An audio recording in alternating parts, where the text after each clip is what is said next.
And are we are live. live. We're live. This is Table Flip. Haven't done this in a while. Sorry, I haven't sorry we haven't been doing this too often. Basically, people have been busy and like shit just been going on lately for us not to be able to do shit like this, unfortunately.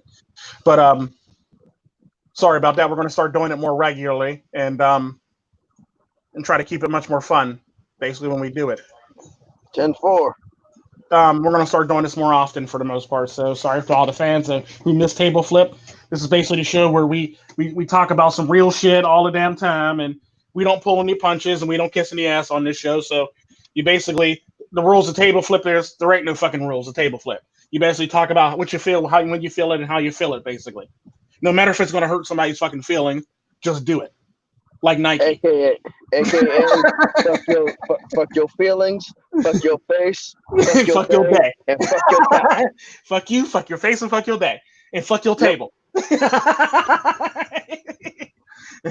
It's basically a This table play on got a words. chip in it. It's basically a play on words because women always say that they are the table or what they bring to the table is themselves for the most part. So that's typically what table flip is. Fuck your table, basically.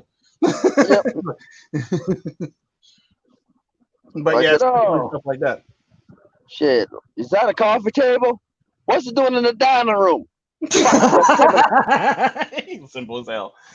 We got a special guest, one United States with us. He's from my one server, basically.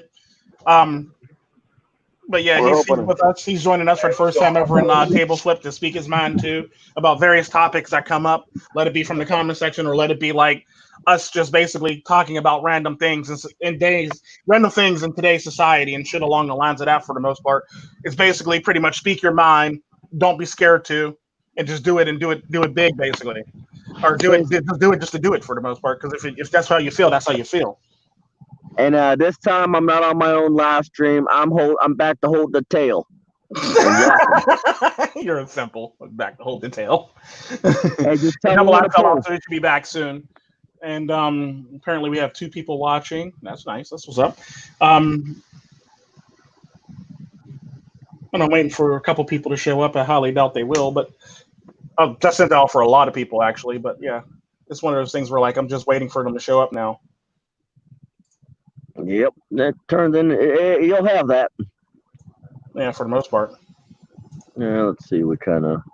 Ow. So, anything happened? Anything happened interesting in y'all lives? Well, besides seeing a whole bunch of wrecks, because people can't seem to freaking understand that. Hey, maybe I should give this person a little more space. Hey, maybe I shouldn't merge this close to a semi truck. Or better yet, yeah, it's always a thing. Or better yet, hey, maybe I should not basically put my face in the path of somebody's ICC bumper going at 70 miles an hour and tailgate them. He's playing with a Segway. Oh, goodness gracious! It's a gorgeous view. Yeah, it's definitely a gorgeous view. Hold on, give me 1 second. Double I. Welcome. Keep coming back. It works when you're working. It works when you're working. It works when you're working. Look at this man. Trying to be a philosophizer. You do not think I'm the worst person. I think I'm the worst person ever to be philosophized. Double I fell out again. You put your logo in. You take your logo out. You put your logo in. There it goes again. Then you check your phone about. So we're doing the hokey pokey Double I. I need like 50 hands right now. He's trying to work everything at the same damn time and shit. Yeah, I'm taking video footage. You are not an octopus. You are not an octopus. It does not work that way. Damn. I figured if I had 2 eyes, I could at least get 2 hands, you know? Right. You're not, like I said, I think a chameleon even has problems. You know? Yeah, I think so too. See, take a look at this. That's a lovely sunset view. Yeah. Yeah, I want to show you a you got anything you want to talk about on Table Flip here? Double I, that came across your mind today, or came across your mind since we did the last table flip that we haven't talked about yet? I want. Did you already introduce One United? Yep, I sure enough did. You were late. All right. Yeah, thank you. Thanks for taking care of that. But what I guess the only thing I can add to table flip tonight is, God damn, did you see what Jada and no, I'm kidding.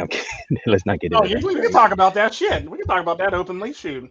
Yeah, because that was some manosphere shit right there. That was some red pill wake up call. Yeah, that was definitely. Yeah, I don't have the full story, so I don't want to butcher it. So if you have the full story, Tico, please read, because I'm out on the road. Yeah, and the fair part about that is apparently what a lot of people missed on that, or a lot of people were missing on the whole entire thing, was apparently that August guy was actually a friend of the family, was a friend of one of their children, basically. So that's one of the things that a lot of people missed on that one. So they think he was just some random dude that she found some damn where. Ooh. So and basically smashed. Is actually somebody that the family actually knew for the most part. Oh, unbelievable. Yeah, and that's typically who most women cheat on men with, somebody that they actually know. It's basically like the rape statistics. Like, women aren't raped by random men that just happen to show up. It's usually by somebody that they know.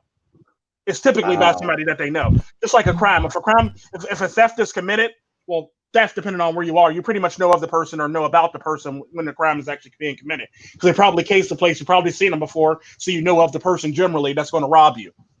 Right. If you pay attention to your surroundings. And Double I fell out again, and he's back again. As soon as he clears his sound, he should be back. He don't mind him. He's just doing the hokey pokey on the live stream. Here we go. He's back again. But yeah, typically, that's pretty much what happened with that. Is like he basically was, I think it was either Jada or Willow's friend. Mm-hmm. So they were very, very good friends of the family. He was a very good friend of the family for the most part, apparently. So like he was one of their friends, and apparently he was going through some stuff, and she was using all these types of excuses to basically justify why she did what she did for the most part. What were the excuses that she gave?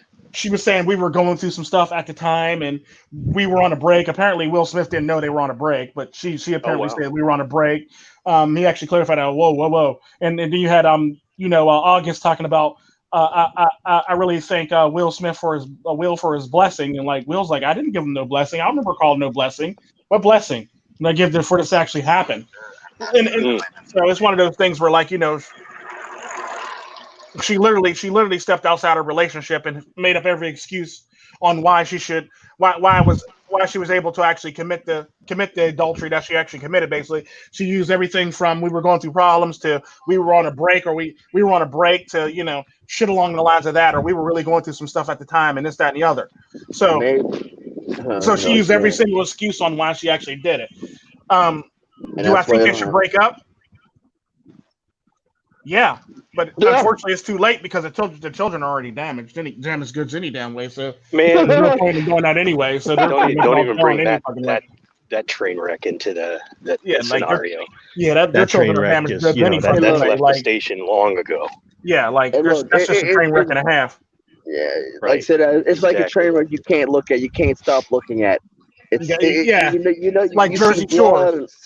Like that show, Jersey Shores, you can't turn away and look at it. It's just a train wreck that you just have to watch and see. Right, like over and over. Believe it or not, I've never actually seen Jersey Shore. Hey, believe it or not, I've never actually seen Jersey Shore. I actually seen the first episode. That was the very last episode I ever seen because I was working usually when that happened. Well, I've never seen Jersey Shore. I was like, oh my God, this is a train wreck. This is a serious train wreck. Yes. I still haven't seen Game of Thrones yet. Well, United fell out. No. You're not missing anything. Trust me. No, you're definitely not. Yeah. Do not invest. If you haven't watched, do not invest. Make sure you will be make sure so you turn off your United. Make sure you turn off your camera, man. And then before I put you in. And then you have then I haven't. Then another thing I ain't seen is Shit, what is it? Anybody know what the hell the Tiger King is or some shit? I ain't never seen that's that. A train wreck. That's a train wreck. Another train wreck you should you can't look away. That gets you addicted. Yes, that's a train wreck that's just gonna make you keep looking at it. I still you don't want to get started with that. What else?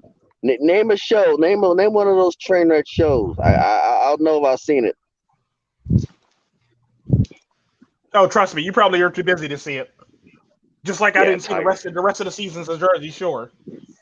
It's a waste of time, man. It's a complete. It's basically like Keeping Up with the Kardashians, basically on that level. That's another show I ain't seen. I never seen before. Yeah, it's like Keeping Up with the Kardashians. I've actually never seen Keeping Up with the Kardashians. I've seen ads for it. I've seen ads for it, and I've seen they're advertising on the channel.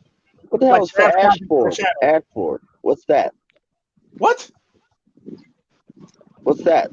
When they actually advertise a show, that's actually going to come on, where they actually, it's a channel spot basically. See this show out on this day at this time, basically, kind of like your favorite cartoon, Saturday morning cartoon. See it at this time, 7 o'clock in the morning. Like, ain't nobody waking that early in the morning, but you wake up early in the morning for that cartoon. Yes, I did. I did wake up early in the morning. And let them tell you that your favorite cartoon comes on at that time. Your ass is up that early. Yeah, your favorite show comes on at that time. Your ass is up. Like shit, Saturday morning cartoons was always used to be a pastime. Now that the cartoons have turned to complete and utter crap, not so much anymore. Yeah, definitely. Cartoons are ridiculous anymore. Especially the children's shows anymore are like real ridiculous. What the hell? I mean, they took Elmer Fudd's shotgun. Elmer Fudd could hit the broadside of a barn from 2 feet away. Every now and again, he actually hit something. Who, Elmer Fudd? Yeah. The one time he actually shot Bugs in the ass, basically. Or he shot Daffy in it. He always hits Daffy. Daffy always gets hit by Elmer Fudd. For the most part. Daffy used to get his beat shot clean off. I could never get over the sexual innuendos that they just kept dropping. Yeah, I know, in those cartoons, right? Oh my god. Yeah, one after another in those cartoons. Those were the good days. Get to the point where, wow. The shows like that would be seen as offensive or they'd be ready to can those shows and shit like that in this day and age. I think we should show those two shows off more because maybe you might drop a couple of them, them offensive, freaking soft marshmallow motherfuckers. You would hope. Maybe, like I said, you know what I think? We should remove warning labels. I've said this before. We should remove warning labels, and we should shut down some of the certain hotlines that save these sorry fucks' asses. Just for a day, just for maybe 1 or 2 days. That will solve a lot of problems. I guarantee you. That'll solve a population problem. That'll solve a weak motherfucker problem. Mm-hmm. And you know what? Just with the removing of the warning labels alone, so we'll make people so disfigured that they will make that people won't want to mess around with them.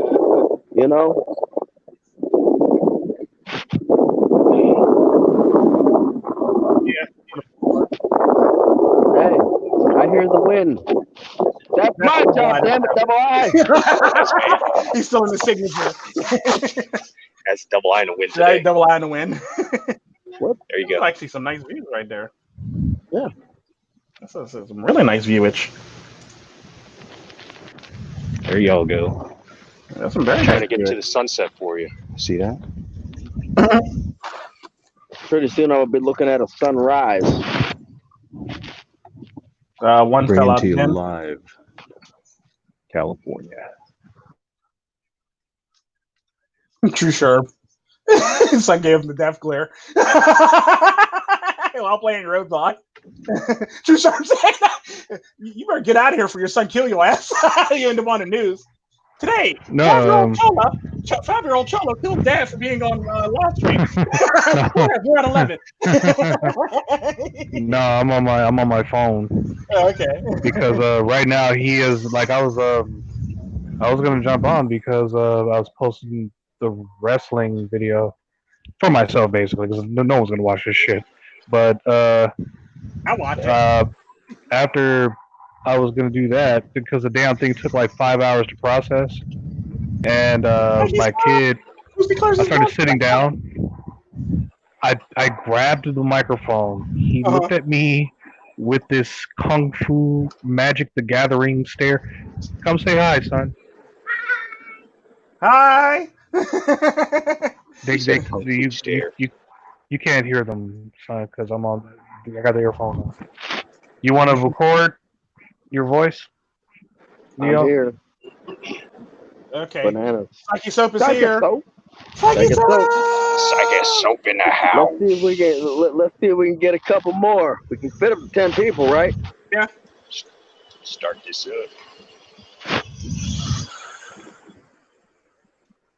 What happened to one United?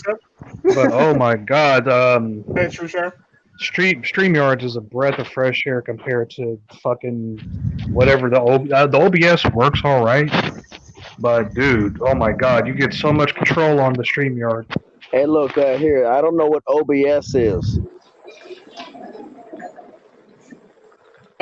We'll learn you eventually. OBS is basically like it's like a streaming app that you can use to stream to basically different platforms like YouTube, Twitch. There's a few other ones.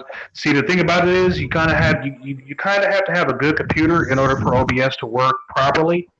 If you have just like basically a 14-year-old laptop at this point, it ain't gonna work as. When did I get my laptop? Shit. Laptop into some shit. Let's see. Well, actually, you missed out on the conversation last night, because we were having a jam session. Not only were we having a jam session with Dusty, but we were discussing how to use OBS with MIDI platforms like a Raspberry Pi controlling like a MIDI synthesizer or something like that, or even a Raspberry Pi running. You are talking too much tech for. You are talking too much tech for me. I'm a mechanic. I bang things, make them work. I take wrench. I turn wrench. It works. I bang with hammer. I turn wrench. This guy. You know what? You know what you're missing, Wind? What? You have double eye friend, double eye help. 1, 2, 3, 4. I take mechanic stethoscope. I find stuck lifter. You know. I take screwdriver, put it against engine. I find stuck lifter. I find stuck rod. I find misfire. I find misfire. You're simple as hell. What's going on, Psychesoap? Psychesoap. He got his mute on. Psychesoap.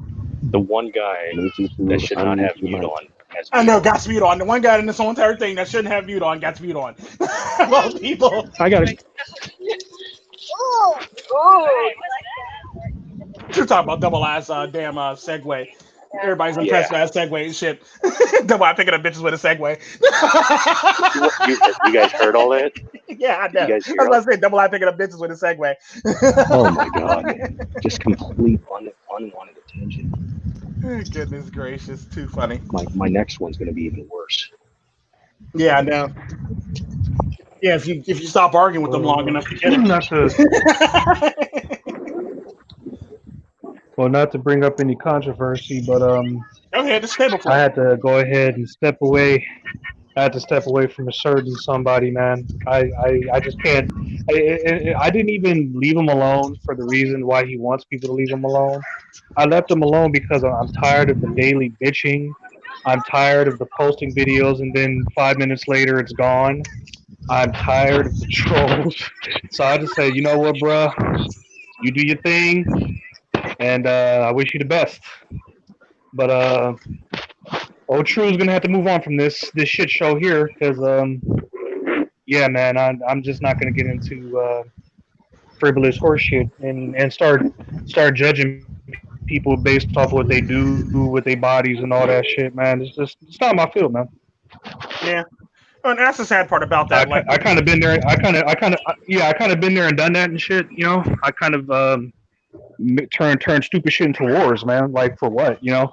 And even now, I'm going to announce right now that you know, even Full Metal MiGTOW content is starting to go over to this shoot. I'm going to start doing more fun and more, dude, you I know, enjoy Full Metal elaborate content, man. MiGTOW. Hey, look, Head over to this shoot. Oh, yeah, that's what Head you over to got this shoot. Hey, True Sherm, send me a text message with your address so I can send this to you. See me? What's this? The computer. Oh god. What I'm saying is like I'm Yeah, gonna really run wants- this till the wheels fall off. You know, I'm gonna ride this till the wheels fall off. You know. Yeah, I'm dead serious about that. I've been saying that for a while now. How much do you want for it? You don't need nothing. Or It's appreciation. oh no, well, thank you very much.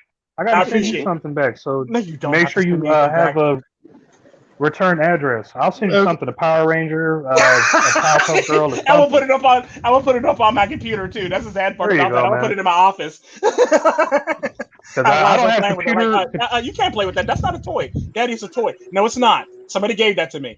I'm gonna need you to leave that alone. Yeah, the moment I get some computer money, I'm gonna probably more or less do the same thing and just donate my laptop to somebody. Wait a minute, y'all are forgetting something. I'm right next to you. What do you need? Well,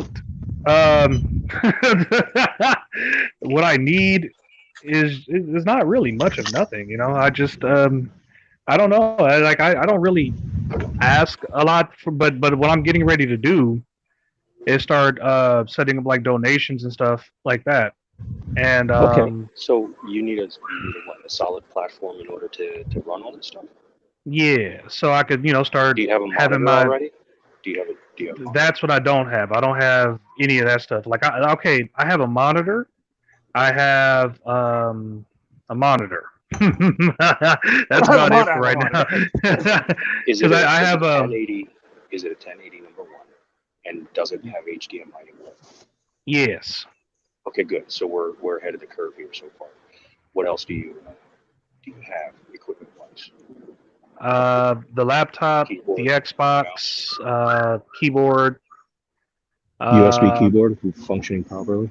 USB yes, it's a wireless USB. Okay, so one of the things we talked about is microcomputing, right? So microcomputing is a little new concept that most people aren't really aware of yet. Microcomputing started taking off back in 2010. What is it really? It's basically wearable computers, single board computers that you wear on your body, or you keep on your body in order to do a certain task or specific task, fulfill a task, whatever, right? So this these devices are quite powerful nowadays. So one of the things that we discussed in the thing yesterday was setting up a microcomputer to do different tasks, because right now you use your one computer to do everything, and that's task.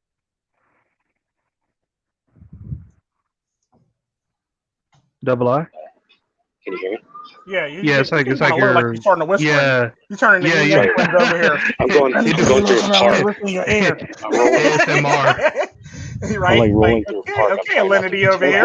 As long as you don't set my dog off, he's resting comfortably in the passenger seat. Nope, he's in the driver's. Nope, he's on the floor. So yeah, I don't need much in this life, man. I just want to set it up to where I can start donating to other people, and then I could just have enough to where I could just get all the weed and twisted tea I could get, and then because I got everything set for my kid. My kid's set for life because I was in the military. I got my little veteran thing coming in, so I just need enough. That's it. I'm not trying to rule the world over here. Just trying to free myself from all this bullshit out here, you know? Well, I feel you totally, 100%. I don't need like $1 million to get out the rat race, baby. I just need like a little chunk of change, baby, to do something strange. That's it. So as far as what you're doing with your computer and what you need, Tico's going to send you one. Yeah, that's fine. But let's set one up correctly for you. So you need to make a list of processes that you use on the computer that are going to run on a regular basis. Well, I want to start finding some better programs because innately I want to just not put out a 480 video. I want to be able to do like what a PewDiePie does or some of the top channels do, and then your best bet is to teach each other how to do that stuff. I think we're capable of stuff like that. We just need to be on the ball. Absolutely. Your best bet, instead of purchasing the software for that, look into Linux. Linux has a lot of freeware. Oh, I know all about Linux. Oh, this is the computer. This is the computer I was going to buy you right here, Sherm. I'm about to put it up on the screen as soon as I share it.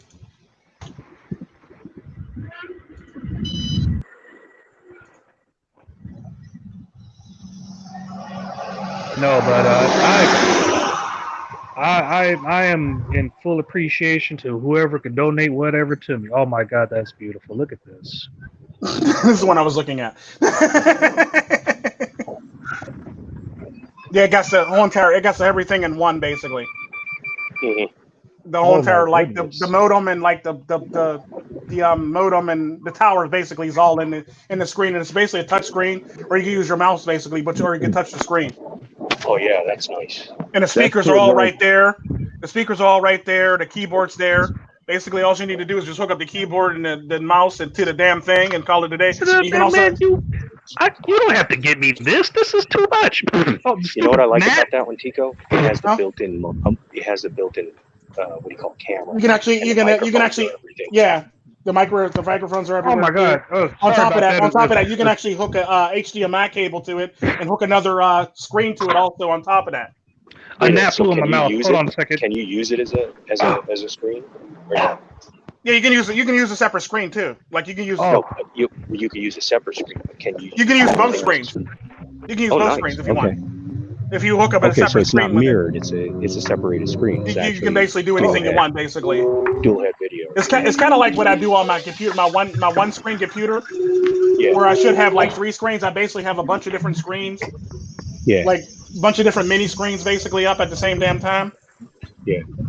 So basically, that's what I was going to bat through Sherm. No, that's actually a pretty good idea. I like that. Yeah, that's the one I was looking at. Oh man, this is too nice, man. You don't have to do this. Nah. I'm sorry, you roboted out when you said that. Yeah, I know. I don't have to. I know I don't have to. It's just I am.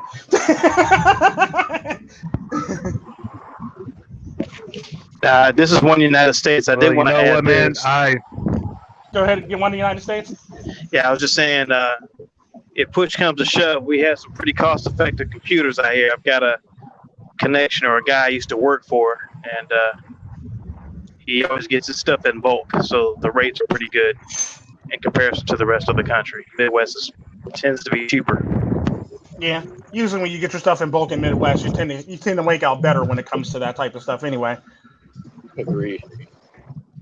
So what should I do for Lappy? Should I donate her or? You can do whatever you want. You can keep it around just in case shit happens with it. And it goes down, or you got to get something repaired in the future, basically. Because I keep my old ones around, especially like the big bulky ones, and I basically just reconfigure the hardware for the most part. It's typically what I do. Like I'll take out the motherboard, I'll put in a new motherboard because it has a lot of space in it, so you can do a lot more shit with it. A lot of the older ones tend to have like a shit ton of space for no reason. Psychesoap, what's going on with your sound, man? Oh, getting home, Kevin. Got it. Psychesoap. I think he's on his way home. Psychesoap. What you need, the bathroom? So Sherm. What you want? Once you want soda? Oh, he's okay. Hold on a second.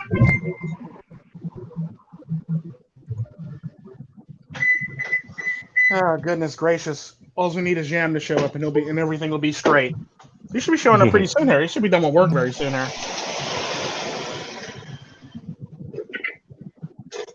But yeah, that's basically the computer I was looking at for you, basically. I also was looking at a laptop like my laptop, but it's not like the greatest laptop, but it's better than your laptop, apparently, the way you talk about it. But I was also looking at the laptop, too. But yeah. So I was debating on if I wanted to do one or both, or one or the other or both, basically, and I came up with the desktop. But I'm still debating on the actual laptop, too, if I'm going to send a laptop with it. Well, for everything I could do on this laptop, it's glorious, for everything that I was able to accomplish. But, eventually, I was going to try to just And if you send me this, dude, I'm in your debt. I'm in You're your not in my your debt. You're not in service. my debt. It's basically I like a will thank kill 10 you for your service. Out of something all for that you. now. That's like ridiculous and overkill. I'll That's basically like a sacrifice thank you 10. because, like I said, you're the reason why I actually came to the English Manosphere from the Spanish Manosphere. If it wasn't for your videos, I would have never came over. I'd have still been watching y'all videos, but I would never came over if it wasn't for your videos for the most part. So this is basically appreciation to you. Well, I appreciate that. Now, send the address. You are very well within your power to send 10 niggas over to shoot up the place and I don't know about that now. set it on fire. I don't know about that now. You don't have to send 10. You can only send 4. The only person you might send over there. I don't know about that now. I'm not sending nobody over there for that unless it's like the mailman or the UPS man. Those are the only person to send over there.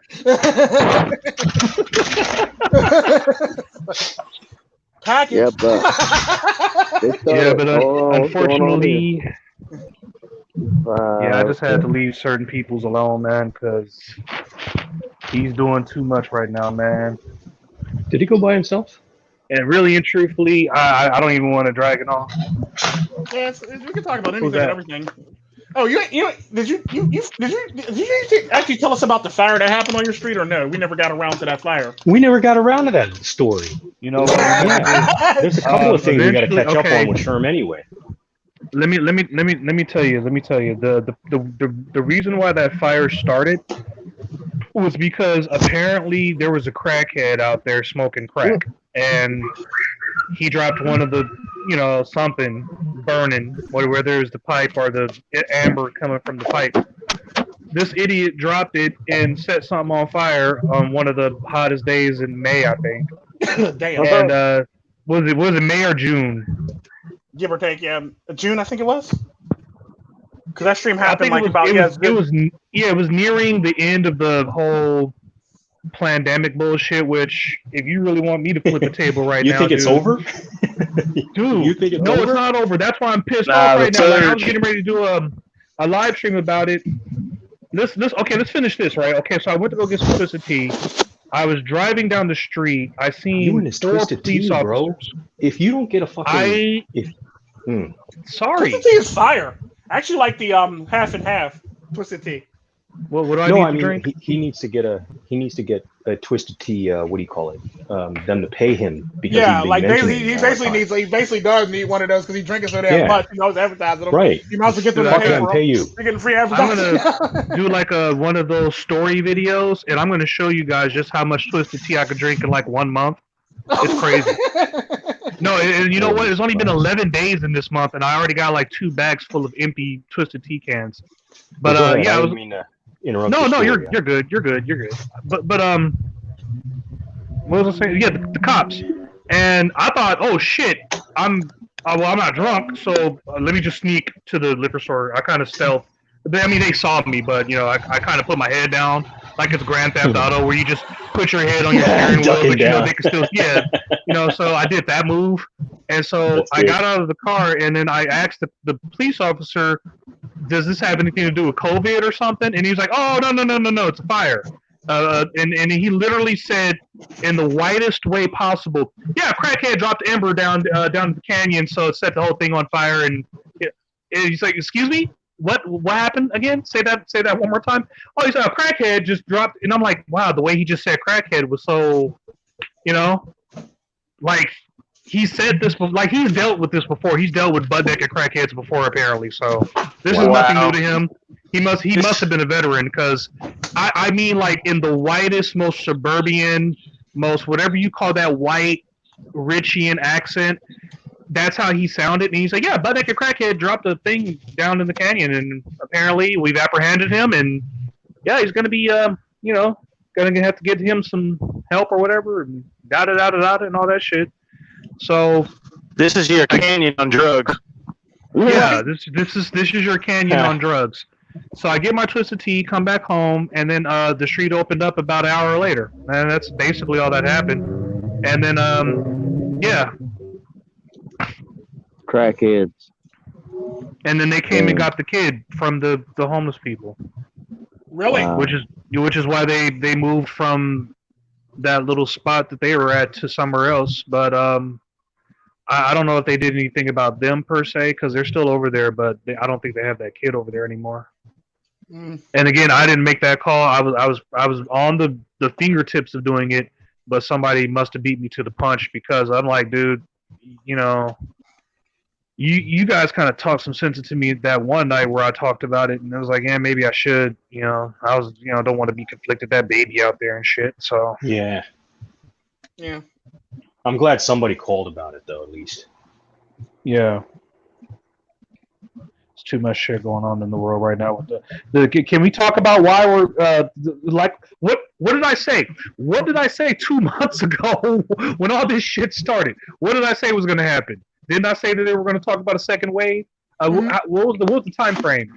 18 months. The second wave. To be honest with you, the second wave is supposed to hit hard in September. I don't even think we've had a crest yet in comparison to what's to come. We're actually in the third wave technically. Third? And the first wave actually hit back in November of last year. Right. We're actually in the second wave. We're actually in the second wave now, and we're going on to the conveniently a third wave, which they're calling the second wave, which means they're hiding all the shit from November.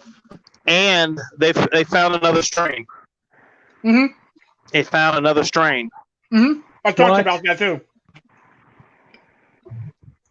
Another strain of what? COVID. COVID. Another strain of COVID. It can adapt per person. So every time it attacks a person, it can adapt and morph into something else. That's the bioweapon I was talking about in my one video. I'm fucking sorry. Can anyone not see the goddamn anime that we're all watching right now? Like, the COVID's defeated. No, I'm not. I could transform into my new form. Now I'm Coronis. Coronis. Right? Right? Basically, remember I was talking about that with the whole entire Coronis Maximus. Remember I was talking about the bioweapon in my one video? Not working right, bro. That's literally the bioweapon. That's what the new bioweapon is. It's been a mile. So is this more 5 miles? Is this more deadly than the fucking original? No, but it'll ravage your system. I mean, it's a little bit more deadlier than the new one. Hey, I got a question. It's not as bad as the flu, but it's more deadlier than the last one because it's harder to detect and it's harder to actually control and pin down because of its ability to actually be able to adapt. But it's typically about the same rate if you catch it in the right time. Hey, did you see? There's two things. There's a game. There's a game in the freaking television show, Dragon Ball Z. You know what this reminds me of? Dragon Ball Z, and the game and the freaking iPhone game and the game on Android, Pandemic or infect something like that. Basically, what we're dealing with is Cell from Dragon Ball Z. Right? You know, I've actually played that disease game, and every single time I've tried to kill the world, someone always gets a fucking cure. Like, I'm like 99% ready to destroy the entire and then, oh no, one guy in England found the cure. Like, pip, pip, chili, I found it. Yeah, fuck you, Negro. So, yeah. The sad part about it, every single time I play that game, nobody's ever lived. Everyone always lives. Nobody ever lived when I played the game.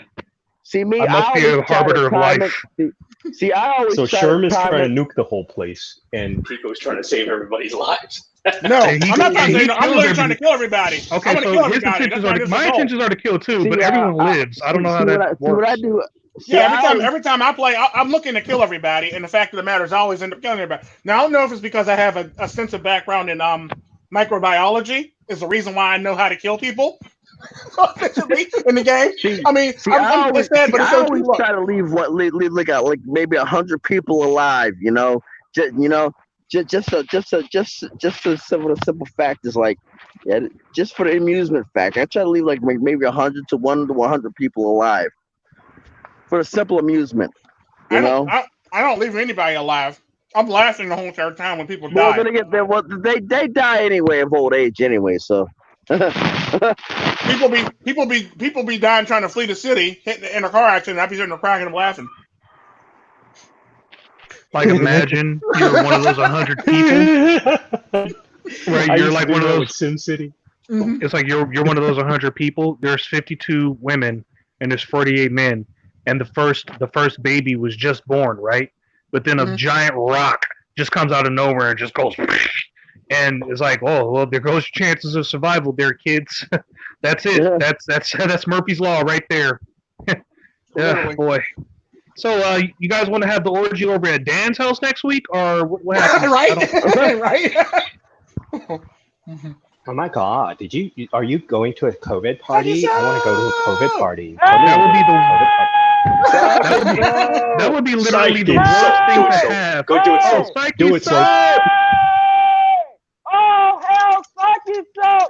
Oh, Psychesoap! That's my boy. Dr. Dre!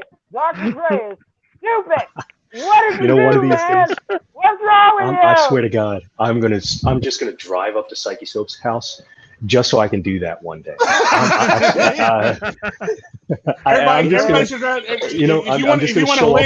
you really want to live life, drive to Psychesoap's house and just scream out the back door.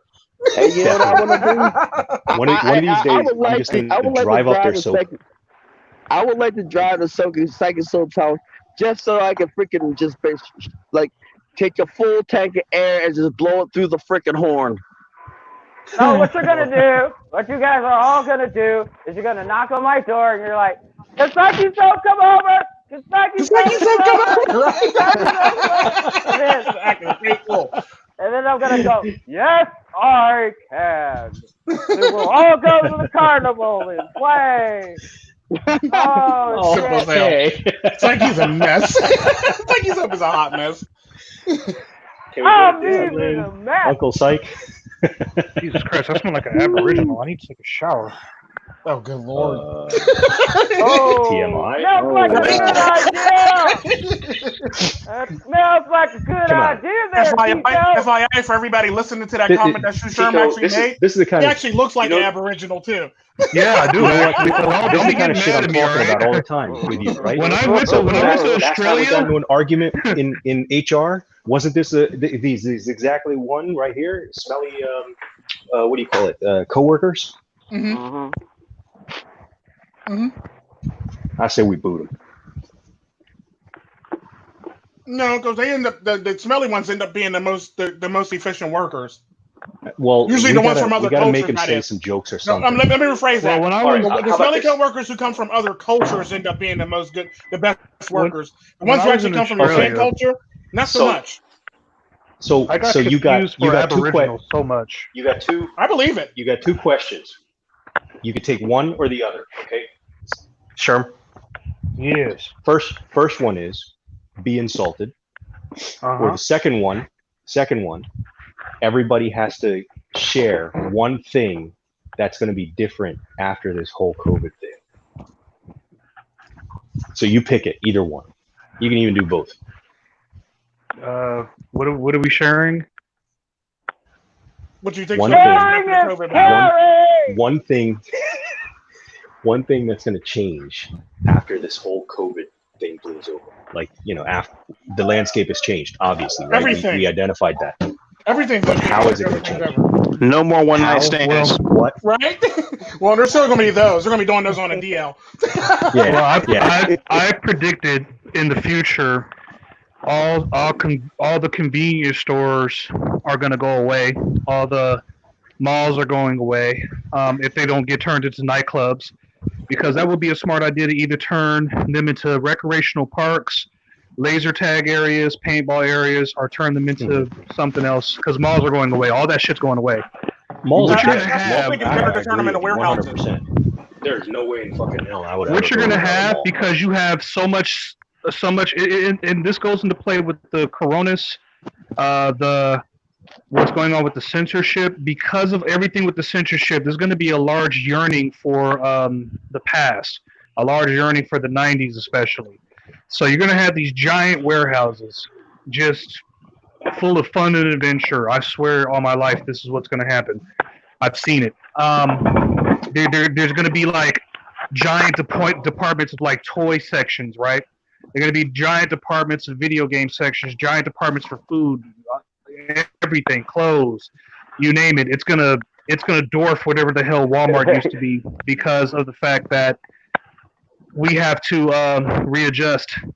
The next thing is the IDs and money. Most of it, if not all of it, is going to start to become digital. Okay, they're already talking about change. Like I went to a convenience store, So you're and they're already talking about their law on change. Actually, Cashless society. Actually, the Department of Treasury has already started changing their paper to electronic. They already Okay. I went to go do some research the other night, and it was not the same format. Okay, so they already said that the paper is out the door, because if you really think about it, like you were saying, paper transfers. So if this thing keeps morphing and developing and changing, and then you have paper transfer to paper transfer to paper transfer, and my understanding is it lives on the surface for 10 to 12 hours. Well, not only that, but you got to think about all the people that use cocaine, and like just how dirty money is in general. All the trees we're killing for it. Right. Yeah. And what else? We really could save the environment. However, here's the problem with that. Now we're getting into Mark of the Beast territory. Now we're getting into, if you are at Alex Jones and you decide to say something about fish people or something, then it's like they could just cut your shit off. You know, like look at what's happening now. So there has to be some sort of fail-safe to where people aren't getting fucked over in the future, or there's going to be either mass suicides or there's going to be mass revolutions. This is going to be one or the other. Because here's one thing. If they had the ultimate... Oh, go ahead. No, go ahead. The only thing I was going to say... I wanted to interject on a money thing about the whole entire digital thing. The thing about the money thing is what everybody fails to realize when it comes to banks, most of your money is digital any damn way. Just because you have $1 million at a bank branch doesn't mean there's actually $1 million sitting in that bank branch. It's all digital, technically. Precisely. Already. Precisely. Exactly. So, like, just because 9 of us have like $1 billion in a bank, that don't mean that bank is actually holding $1 billion when you come to take it out. That's basically what happened in a Deep Depression, basically. They basically came to take out their money, and all the money wasn't there. It's all digital. That's why you buy silver and gold. And you know, even what we're doing now with YouTube, everyone who does YouTube, from PewDiePie down to us, it's all digital. Everything. You know, it would be kind of weird if, you know, Tico knocked on the door right now. I was like, hey, here's $20, pimp. Go get you some Twisted Tea and some weed. That would be nice and all, but it's physically impossible for him or anyone else to do that. So that's how we're going to be sharing currency in the future. You know, what I would hate is that we go down that dystopian route, like time, where like your time is your currency, and you give people time by doing the risk thing. But I don't see that happening because of viruses. Well, the only thing I was going to say is that also gives one. I was going to say that, did anybody forget that George Bush said they're trying to usher in the NWO, the New World Order, some time ago in the presidential speech? Yes. Okay. That's A number one. That's what everyone's freaked out about, you know? Right. B number two, this is a more effective, more efficient, easier way to control the dollar.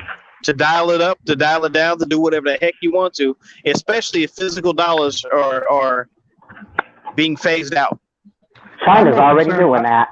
I'm more concerned about controlling people. Real time. Because if you can see here on YouTube, a lot of people who used to curse like 5 years ago, hell, I'm even thinking about not cursing because it brings in more money.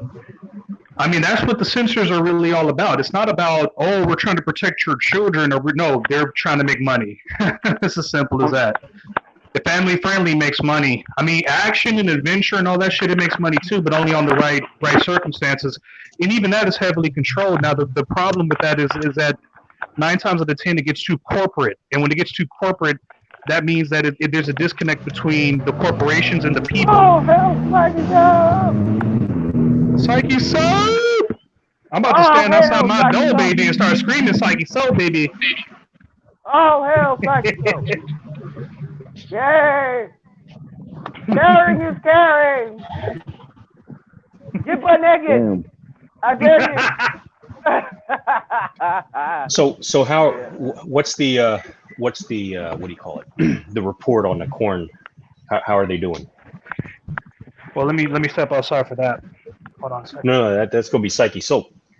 What's that? How's the Psyche corn Soap, doing? get on that, buddy. How the corn?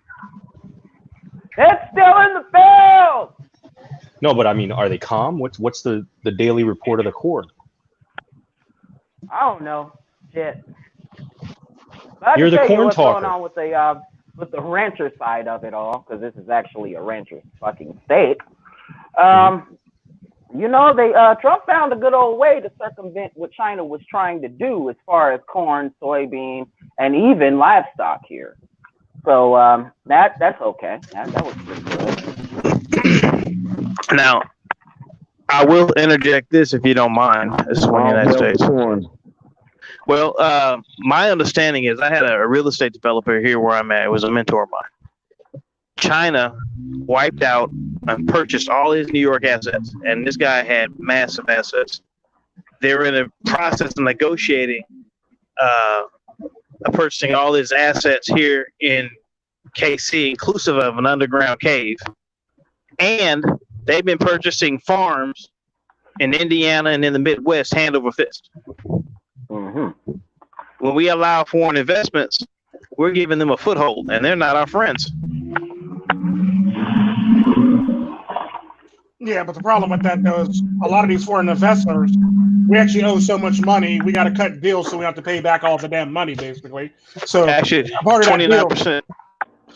A part of that deal was letting U.S. and letting foreign investors in just so we can pay down some of our debt, because we're apparently not going to pay it back anytime soon, and everybody knows this.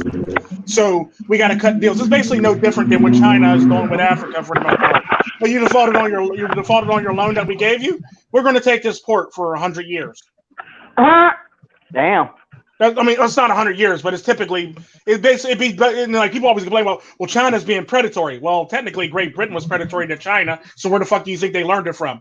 When they did the whole entire thing with Hong Kong, Yep. So they learned it from somebody. Because the sad part about that, this shit like this just doesn't pop up. Somebody's done it to somebody, so now that person's doing it to somebody else. It's typically how the world actually works. Like a good example of that now is we ship all our work and our jobs to China. China ships all their work and jobs to Africa. You see how that works? Wow. Like, think about that shit. Like, literally think about that. Like, that's typically how all this stuff works. That's how it's all connected. And at the end of the day, So shit rolls west. yeah, literally, the shit rolls east. Shit rolls east for the most part. What you think about it? Unless you're in China and it rolls west. And that's just one. That's just one big shit rolling. Yeah. God damn. Because the sad part about that, the UK technically did it to China first. So China's only doing what everybody else has done to them in response, and everybody's acting shocked. Like, I can't believe they're doing this. I can't believe you can't believe you're actually doing this. Why does you it technically sound done it to more them and in more history? like a full pipe? Why does it sound more and more like a full pipe? A full pipe? But You ever heard of a China's half pipe? economy is hurting. It's hurting real bad, actually, because of all the COVID shit. Also, on top of the fact their TikTok app just got hit pretty hard for basically espionaging spy and shit, like spying on people. And did I just say espionaging spy? What am I talking about? They're spying on people. We understand where you were trying to go with that. Yeah, you get what I'm trying to do. They're spying. What they're doing apparently is they're following certain people here in America, and anyone who's Chinese who's speaking bad about the Chinese government, they'll punish their family back in China. That's not really espionage. That's their Chinese. So technically, no, I know it's not. I clearly used the wrong word there. That'd be like saying, well, in all technicality, because this person knows this person, this person's a terrorist, that United States should have the right to drop a bomb on them, despite the fact that they're a U.S. citizen, and they should have the right to pretty much jail their whole entire family because this person knows a terrorist and they happen to be a U.S. citizen. Does that make sense to you? No. Yes. But they do it though all the time. Yes. I used the wrong word, espionage. You're fine. I know you're fine. I was basically like, he's playing Roblox, and every time that stuff is around me, I get confused. You're fine. Aw. No, you're fine. I'm just saying. I was basically trying to equate the fact that all these other countries literally do the same damn thing that China does, but we act like they don't, and we look the other way because it's our country. The only problem I have with China is their government and communism. That's about it. I have a problem with communism too, but at the same time, they're basically doing everything that capitalism is doing, but only they're doing it under their communist flag. Now, an article I read some time ago said that China is making moves to try and replace us as a superpower, which is part of the reason they made the approach to Africa to loan them money and, all this handshaking and the photo ops. Yeah. And the sad part about that, that's true. But at the same time, the thing that people fail to realize about China is China in history has always had the chance to actually be a superpower or be the premier superpower, but they've always took back seat or second seat or side seat to everybody else because they didn't feel as though they wanted to do that job. And this is typically what I think is going to happen. I don't think it's a matter of China trying to replace us. I think it's a matter of China basically taking back their second seat or their side seat or their back seat to everybody else in the world and just being very stable for the most part. When shit goes down for the most part, it's typically what I think China's actually trying to do. So when the shit hits the fan, China's going to come out of this less than unscathed or somewhat unscathed, basically, when the whole entire shit hits the fan. That's typically what Russia's really trying to do right now, too, is trying to come out of it at least mostly unscathed. Now, I do want to clarify this. I think it's really interesting, and I think it's really bad business for America, where we send our work, our ideas, our sketches, our formats, our plans over to China because they do it cheaper. Yeah. They in turn steal our stuff. Rewind that back. What did you just say? Cheaper, right? Right, cheaper. They steal our stuff. Yeah. And they turn around, duplicate it. Well, no, they don't really steal our stuff as much as it's pretty much a strong arm hold, but it's basically a strong arm tactic. Basically, what happens is all these companies want to go to China because it's cheaper, and they want to fulfill their bottom line for the most part, so they can do stuff for cheaper, so they can actually make a bigger profit. So what they do is they approach China. They pretty much approach China and say, "Okay, we want to make our products in your country. What do we have to do?" Well, do you know why it's cheaper? And here's what China basically says. Well, if you want to make your products in our company, you basically have to give us you have to give us rights. You have to give us your intellectual property rights. You have to do all this stuff.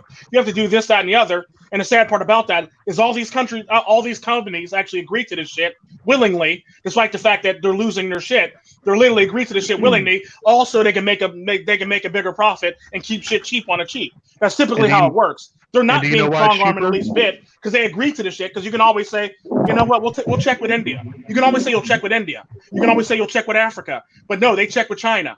And that's typically how it works. They want to keep shit cheaper. The taxes are much cheaper in China. The employees get paid shit. And they also don't have the same kind of OSHA standards and those type of things and those kind of increased cost. Well, no, and the sad part about that is it's not the fact that they don't have the OSHA standard. It's basically because at the end of the day, if that was the case, all the medicine that we take in this world would technically be tainted. All the antibacterial medication, all the blood pressure pills, all these medicines that are so popular that they advertise on TV for various different things from high blood pressure to diabetes to high cholesterol, they're actually made in China. We all would be dying from them at a regular rate if they didn't really have the standards.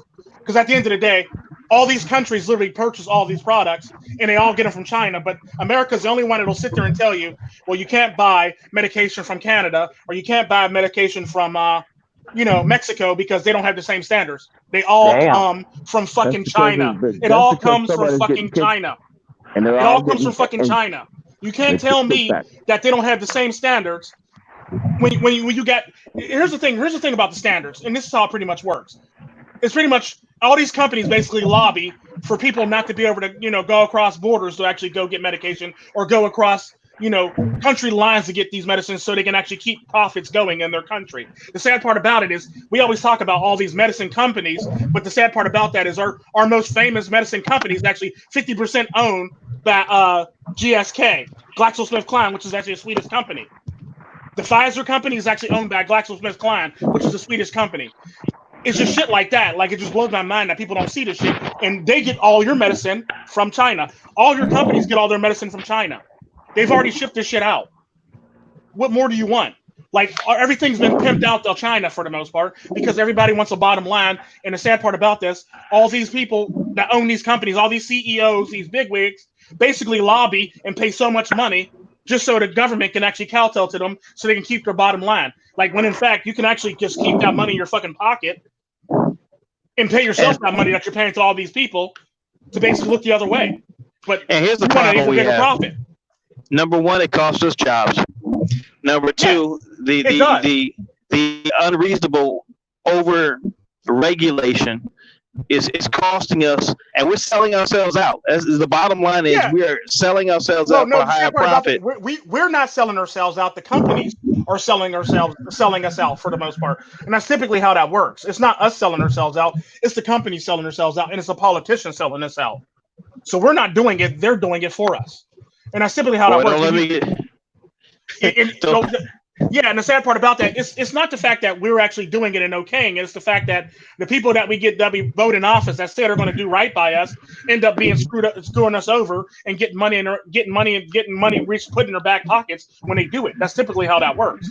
Like you just enter my territory in my zone, because all power in the United States is from the consent of the governed. Yeah. But the sad part about that, the governor's so like looking the other way or looking opposite directions or looking at everything else. Like a good example of that is you can't really stay on the same page when everybody's worried about the COVID virus. You can't really stay on the same page when half your country's burning down to the ground. You really can't stay on the same page when half your country's being defunded by police and or rioting all over the fucking place and blocking your way from going to work. You can't really do anything. You can't really focus on the government when you don't have a fucking job. It's typically how that works. It's called distraction. That's basically how they get you to basically not pay attention to the real shit going on. They distract you with all this other great shit. Yeah, let me say something here. In all reality, in retrospect, every freaking politician, top to bottom, has committed treason. Yeah, in your own country. Every country in the world, every politician, every governor, regent, freaking mayor, congressman, congresswoman, freaking everybody, top to bottom, has committed treason. And you know what? There's nothing you can do about it. And the sad part about that is, a good example of that is the black community. All the black communities that are downtrodden and like all fucked up are ran by Democrats. Right. Good example of that is a good example of a city. Detroit used to be like a major booming city. It had both black middle class, white middle class, and it had very good neighborhoods. It had very good schools, and it had all this other shit. Unfortunately, that's when a Republican was in office. Now, when the Democrats basically took over and went on their run, which they're on still now to this day, that shit went downhill from there. And the sad part about that is, and it's still going downhill. And the sad part about that is, all the working blacks, all the middle class and upper class blacks moved to the suburbs. What happened with that is the Democrats decided to expand Detroit to the suburbs, basically. Let me paint you a clearer picture. I've been doing my due diligence and research on this from 1691 up. Okay, go ahead. Okay, so to paint you a clear picture of this situation, all right. Number one, 244 years of free labor. Now, if you have a company or a corporation, any corporation, where they have stock and dividends, and the dividends are split, and then they spread the dividends around and share them with the stockholders. Okay. Right? All right. So the stockholders are benefiting. Okay. But the people that did the labor are not benefiting. Yeah, you technically just argued my point about the whole entire thing with the overhead. They basically do it for cheaper things so they can have a better overhead, so they can do great things. They can have better parachutes for the most part. That's typically all it really is, in a nutshell. Now to clarify, the season in this country that made America great, okay, the Industrial Revolution and the cotton gin and all the cotton picking, the laborers never benefited from the labor. The generations afterwards never benefited from the labor. How the heck, even now, if you take the same resources, same laws, same rules, same regulations, and apply them, the Wage and Hour Board, sit down and look at 244 years of investing into a company, corporation / nation. Right? What percentage is that? Number one. And then let's just go ahead and take the modern day situation, and inclusive of kidnapping, forced labor, crimes, etc., so on. And then after all these numbers and facts and figures have been laid out, then you split up dividends and then share that with the community that unfortunately did all the work, did a lot of labor, suffered a lot.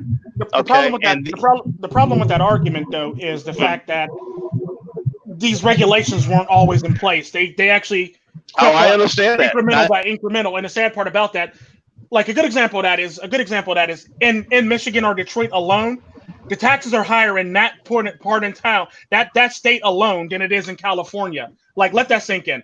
Shit ain't worth shit in Detroit or Michigan, but it is worth more in Chicago. I mean, not Chicago. I mean, fucking California. That can always be adapted. Now, here's the other interesting part about behind that. It's not adapted. It's they basically keep on upping the prices. A good example: if you buy a house in Detroit right now, it could be worth like $1 to like $1 to $500. The sad part about that, when you put renovation into it, we'll say about $14,000, $15,000, $16,000 of renovation into it.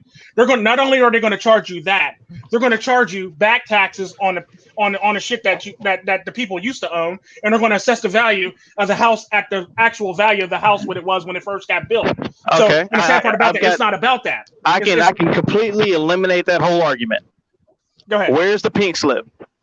It doesn't matter. They do it all the time in Detroit all the time. This is why. Yeah, here's the problem. This is why their houses in Detroit are $1 and nobody is buying them in Detroit, because there's a lot of hidden costs in that shit that a lot of people forget to realize when they want to go buy their houses, and nobody's buying those houses. But you have to look at the foundation.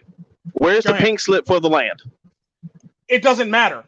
The bank and the county can charge you anything they want, and they've been doing it for a very long time. And this is why people can't really renovate those houses. If the technically speaking, if the house costs you $1 or $500 to buy, you put money in it to renovate the house. At the end of the day, what you're going to get is your house re-renovated. However, if you bought the house at like $100 to $500, what happens with that is the county doesn't charge you for taxes of $1 to $500. They charge you for the taxes of $300,000, $200,000, $100,000, and they also hit you with back taxes that technically you have to pay, and they make you pay it. If you don't pay it, you lose your house. Now you're out of house, and you're out all the money that you took to actually renovate that house. And that you're not going to be able to ever really be able to actually dig yourself out of that hole in Detroit, despite the fact that it sounded nice. You could get a cheap house for the fact that you're not only paying for back taxes, you're paying for the actual estimated cost of a house that looks like shit in the first place. On top of that, you're paying taxes. You're paying those taxes for that. Let it be $4,000, $5,000, $6,000. On top of that, you're also paying back taxes for the previous owners. But wait. And on top of that, you're also paying back utilities when you go to try to get utilities turned on in those places also. So at the end of the day, you're being screwed all the way around unless you have billions of dollars to dig yourself out of that fucking hole. So let me ask you this question. How can they charge you for back utilities that were never in your name? They can, because they'll say because people do this shit all the time. And the sad part about that is there's a lot of people done that way before. Yeah, there's a lot of people that never even lived in a place, that never had utilities, and they'll say, well, you need a down payment. You do that shit all the time. You need a down payment. That's basically how they say it. You need a down payment of this much. And typically that's because it's usually in a bad neighborhood, or the previous tenants were shit to that company. So therefore you got to pay this down payment so we can trust you to remotely want to give you all this shit for the most part. It's typically how it works. So they call it okay. Down I'm saying this. They call it down payments. And the sad part about it, as far as back taxes is concerned, like if you go buy a house at a share sale, you got to actually look to see if there's not any liens or any taxes on the house, so you won't get charged back taxes. That's typically how you got to do it. And if you don't look up that shit, you find out later that, oh, there's back taxes. Now I got to pay this shit on top of this shit. And that's typically how it works. But people always overlook that, thinking, share sale, I can get me a cheap house. When in fact, you're not getting a cheap house if you don't look at the history of the house to actually be able to avoid back taxes on the house. Another good example of that is a neighborhood that actually have a house in Florida, Carrollwood Village. There's a house on a corner that that when its estimated worth is about $250,000. However, because it's been sitting there so damn long and it's in disarray, the bank is not going to budge on that price because they want their fucking money. The price will never go down. The prices never went down. Matter of fact, the prices actually went up. Multiple people have looked at the damn house, but a lot of people didn't buy the house because the bank won't budge on the damn price. That's typically how that works. The bank wants their fucking money. So you're going to get screwed either way. And there's back taxes on that house now too. On top of that, so now that the bank wants their money, now you got to pay this. So now that the bank wants their $250,000, and there's also back taxes on top of that. So now you're going to pay somewhere around like fucking. You're going to pay $250,000 plus another $150,000 for back taxes on a house that you never even owned, and then on top of that, you also got to worry about utilities. That is all based on the original contract, right? Well, no, it's not just based on original contract. Hold on, wait a minute. I understand what you're saying. Listen to what I'm saying now. Okay. They are basing everything on current situations. But what was the original contract on how they acquired the land in the first place? Well, at the end of the day, you still got to buy the shit from the person, from an entity. At the end of the day, it doesn't matter how did they acquire it. It doesn't matter who's going to acquire it after the fact or who's going to want to put up the money for it. The research and studying that I've been doing, that can be questioned, that can be brought into question. Okay, go ahead. All I'm simply saying is there are a lot of variables, but what was the original contract on how they acquired the land in the first place? And it doesn't matter what the original contract on how they acquired the land. No, not according to the supremacy clause, not according to the Constitution, not according to the law. Okay, go ahead. Okay, it all matters. All I'm saying is it depends on the original contract on how they acquired the land. No, it really doesn't. At the end of the day, basically how it works is it doesn't matter how they acquired the land. That'd be like saying, well, in all technicality, they shouldn't be able to build the pipeline because in all technicality, it belongs to Indian land. The government's been known to pretty much debo motherfuckers for their land on a regular basis. Matter of fact, a good example that blows that out of the water is the fact that your national parks are actually being leased to cartel people so they can grow drugs in your national park. Yeah. What? The only reason why I know that is because I'm pretty much dating somebody who's actually in a cartel, and I know where all the spots are. How about them apples? Okay. So your national parks are being pimped out to cartel people other illegal, illicit shit for the most part. So in all technicality, they don't need to sneak the shit into your country no more. They're already growing the shit in your national parks, and nobody's all the wiser. And the sad part about that, when you see all these TV shows where you got all these rangers going through the national park trying to find people who are growing drugs in it, they basically didn't pay their lease. So basically what happens is they didn't pay the lease on their land that they were renting from the government, and that's typically those shows that you see when you see those shows where these national park people are going through there trying to bust people. They're not busting anybody. They're basically trying to enforce the fact that they didn't pay their leases for the most part, so they can actually keep on growing on the lands. That's typically how that works. And a cartel owns a shit ton of property within the national parks that are cordoned off to you. Now, even though it's public domain, the cartels still own this shit. Now I gotta. On top of that, there's a lot of oil companies, foreign abroad oil companies, especially in China, who actually owns land in your national park that nobody even knows about, but nobody even questions it because everybody's too busy paying attention to coronavirus or what's happening on the news with a black man being shot, or what happening over here with the cops police brutality, what's happening over here with the fucking fires. Everybody's paying too much attention to other shit, and they're literally like taking the money from under, they're taking the land and from under, ripping it from under your fucking feet. That's typically how that works. Now, what I'm about to say is like, the eminent domain does not just extend to houses and property. It extends them to every fucking thing. Hell, matter of fact, the people that lived in Seneca literally lost their house to eminent domain back in the day. The black people who lived in Seneca, the Irish and the German people who actually lived in Seneca Village, they literally lost their houses to eminent domain and a bunch of rich uppity motherfuckers that basically wanted a park so they can actually call it Central Park now. Now, I do want to bring up another fact. And then they pretty much tried them on court of public opinion. Okay, I did a video on that. on my channel about how the people in Greenwich wanted a park like France or Great Britain and people like that. So they basically painted all these people who live in Seneca Village like they're slum or dogs, or like they're squatting and they live in there for free and they're stealing off of the land basically. And that's typically how you do it. You have enough money behind you, you can pretty much manipulate any fucking thing you want. I saw if you that. have enough people that want to buy something, it's pretty much supply and demand, and you're willing to look the other way so you can give somebody some shit that don't belong to them. Let me ask you a question, bro. How many times has America honored her contracts within the U.S. borders? Never. Exactly. Over 500 Indian contracts and peace agreements broken. Yeah. 40 acres and a mule broken. Hold on, wait a minute.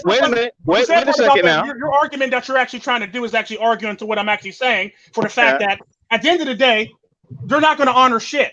They're never going to honor shit unless you got money, or you have the complexion for protection, or you have the money. That's the only way they're going to honor shit. And the sad part about that is even if they honor shit, the sad part about that, who's to say we're not going to start a war with your country? Because we don't feel like doing this no more. Yeah. And that's typically how we do it. Instead of honoring contract and we say, okay, we got to honor this. We got to make it look good. Okay, fuck it. Osama bin Laden's a terrorist and he runs a terrorist organization. That motherfucker was a fucking drug dealer. He was a fucking drug dealer. That's all the fuck he was. He wasn't a terrorist. He was a fucking drug dealer that wanted to burn down the poppy fields. That's about it. So we went to war with him all because Bush's dad and his dad actually owned the company together, and they wanted full control of the fucking company. That's typically how that works. We're willing to go as far as to kill people over some shit like that. The sad part about that, another thing in American history is a lot of people look over is there was a mining incident where miners went on strike, and I think it was with Virginia, and instead of actually breaking it up properly, they decided to use an airstrike on these motherfuckers. An airstrike. That's something that you do in the middle of a war zone. You don't do that on your own citizens. So all this stuff that you're talking about means dick when somebody wants to profit. All this shit means dick when somebody wants to profit off this shit. All this stuff sounds great in theory, but at the end of the day, when somebody really want to profit, your ass can end up missing, or your ass can end up in a drone strike, or your ass can end up missing in the middle of another country that you had no business being in the first place without a passport. That's typically how we do things in the United States, whether you like it or not. Or you get thrown out of an airplane over a Amazon force. Yeah, that too. That's typically how that works. So all this stuff, just because there's all these laws, that don't mean laws. Because at the end of the day, you also got to take consideration too.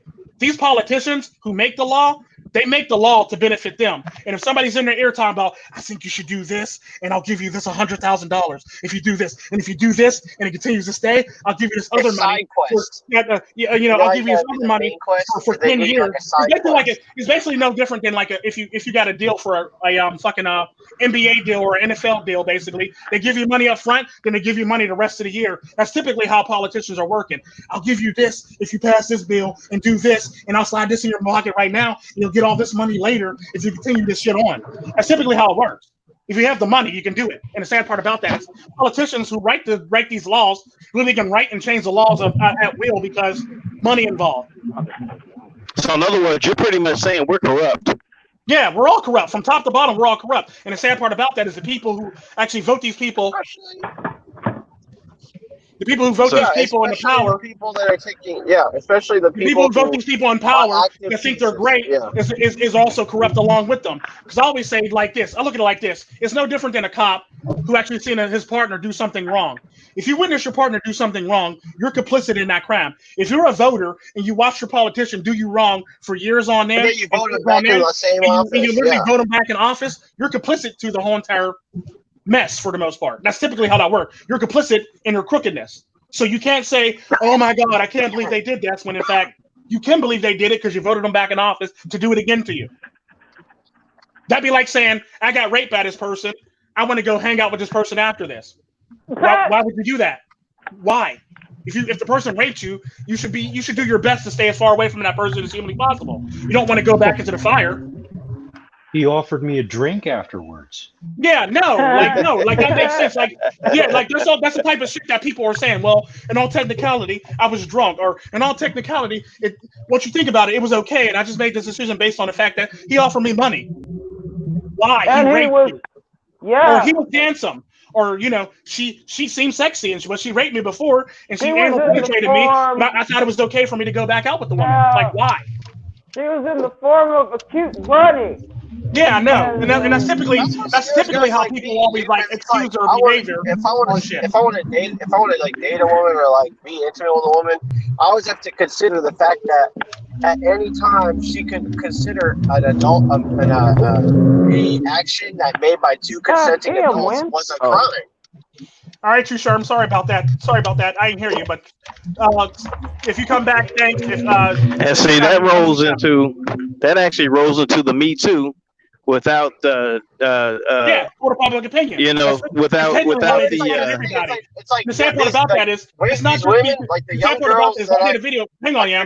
It's not the fact. It's not the fact that this Me Too thing is brand new. This court of public opinion has been going around for a very, very long time in the United States. Yeah. They've done this from day one.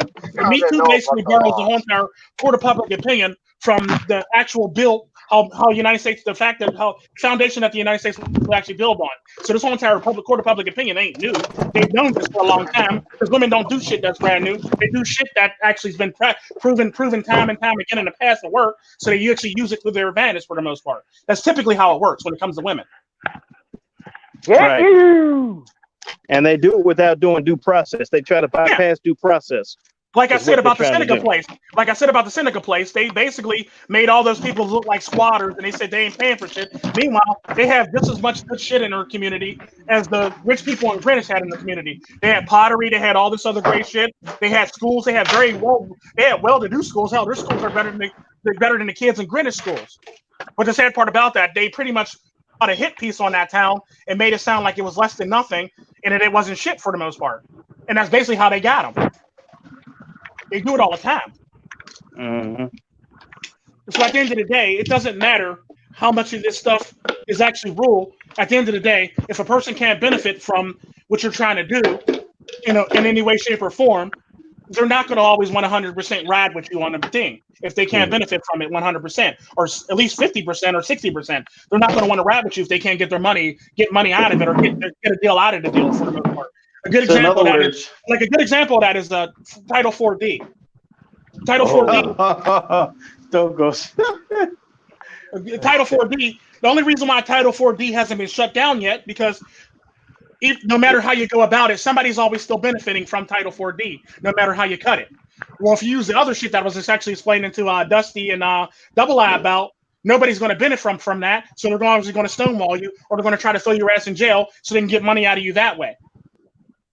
So Title 4D works because somebody's always benefited from it, no matter how much money it is. Somebody's getting a kickback. Let it be from you, let it be from somebody else. They're getting their money. They're getting their skin. They're getting the skin off of somebody for the most part. Let it be a woman, let it be the county, let it be the taxpayers, let it be everybody else. They're getting their skin. They're getting the money off of somebody. And that's typically how that works. Oh, protect the women. Yeah, because at the end of the day, they're not going to get it from a woman, because a woman's not going to go to jail for not paying. I mean, there's women that do go to jail for not paying child support, but at the end of the day, that's few and far between women who actually go to jail for not paying child support. Whereas any man who has a whiff of accusation that he owes child support is going to jail. Even if he's not even on a child's birth certificate, he's going to jail. Like, think about that shit. Yeah.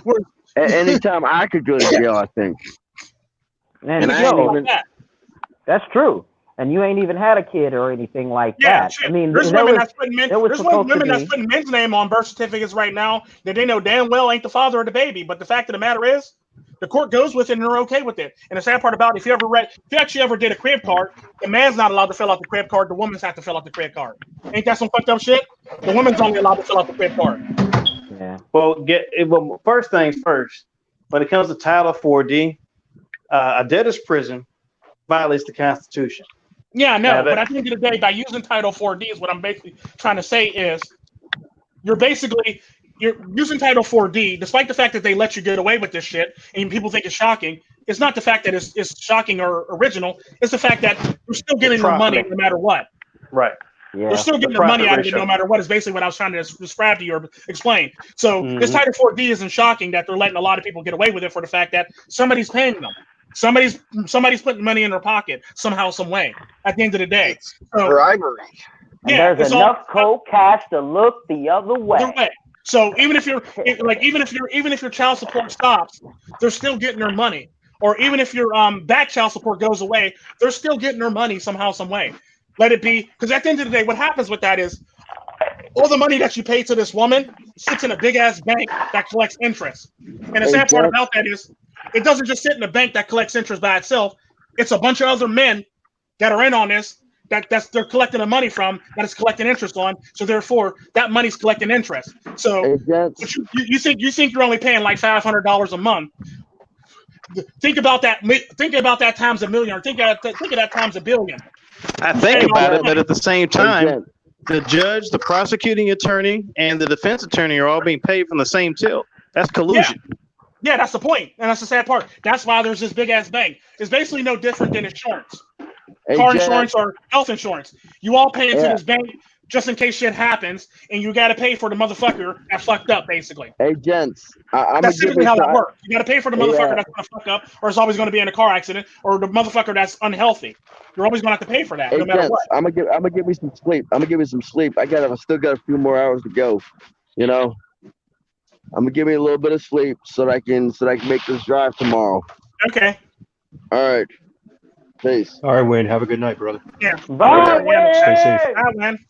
I'm sorry that I missed you, MiGTOW Life and Shinobi One, if you're still in chat.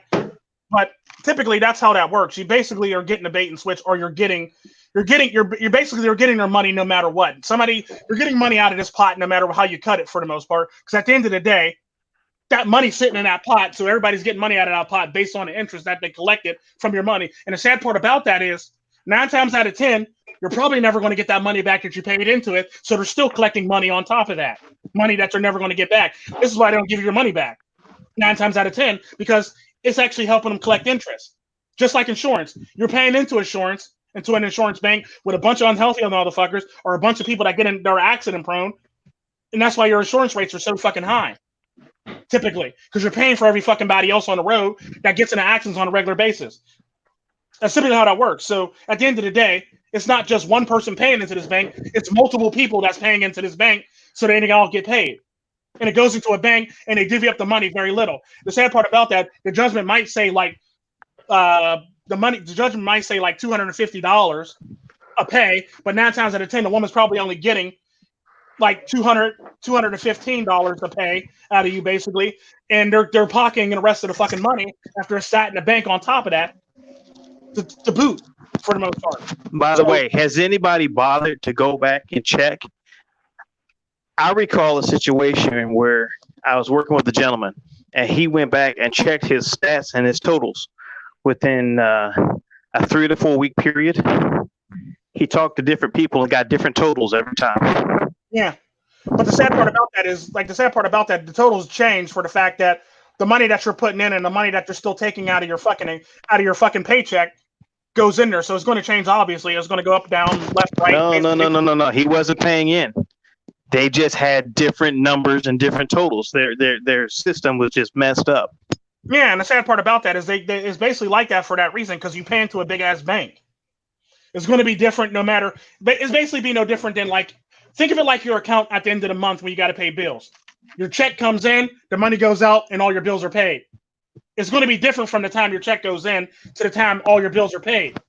That's basically how it works. Then money got to come back in and repopulate it. So not all the money comes back in at the same time. It all comes in at different times. So therefore, it's all going to come in at different times. So it's going to be up, down, left, right, BA, select, start, for the most part, for that reason.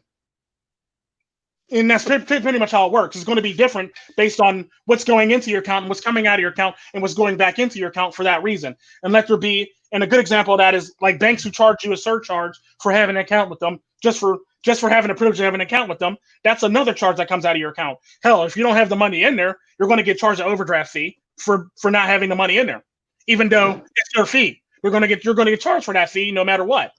That's typically how that works. Tico, who charged you, man? Who charged you? Who charged you? Come on, tell me who did it. Who made it? Who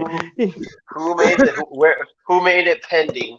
So now you're sitting there and it's pending. You're gonna have to go through Psychesoap's meditation videos, man.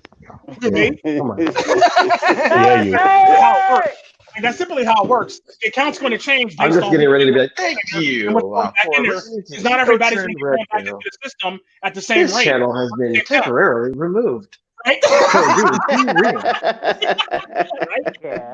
Please listen to the smooth, steady indoctrination of bulldog mindset. Right? You know, Tico No! so you can see bulldog mindset. Kick back and ignore reality with MiGTOW Dictionary. All your entertainment promised here at YouTube. YouTube. Damn. Oh, yeah, and it's savage on this table flip. Yeah. That's what it is. Back in ignore reality. Oh, wow. That was a good Savagery. But yeah, it's typically how it works. It's going to be different based on what's going in an account and what's coming out of the account. If a bunch of women need to be paid at this time, and a lot of them, not all men get paid at the same time. Like some men might get paid on Thursday, some men might get paid on Wednesday, some men get paid on Monday still. Some men get paid every week. Some men get paid every Friday. Some men get paid once a week, once a month for the most part. So it's going to be different based on what's happening. Twice a week, 3 times a week. Hell, some people there's some men that actually get paid on the 1st and the 15th. So it's one of those things. It depends on when you're actually checking it out to see what the balance is for the most part. It's no different than your actual account at home for the most part. It's typically how it works. This is why you always get like crazy random different numbers for the fact that all these women still got to be paid out and the people are taking money out of it for the most part too.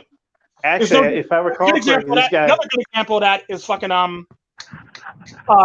what's it called? You pay into it all the time. Social Security.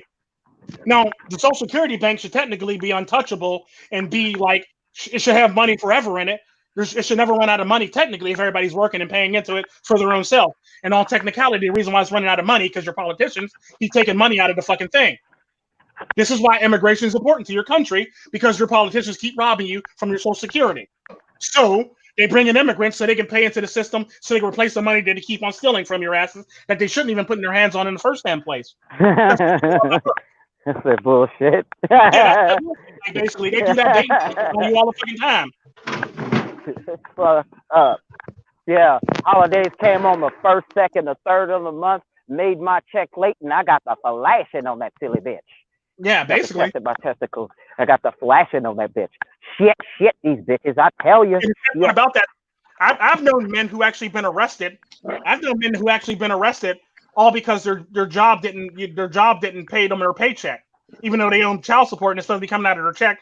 Their job didn't pay them their paycheck, so now they're getting arrested because their job fucked up on the payroll for the most part. Oh no! I know a lot of men that got arrested for that reason.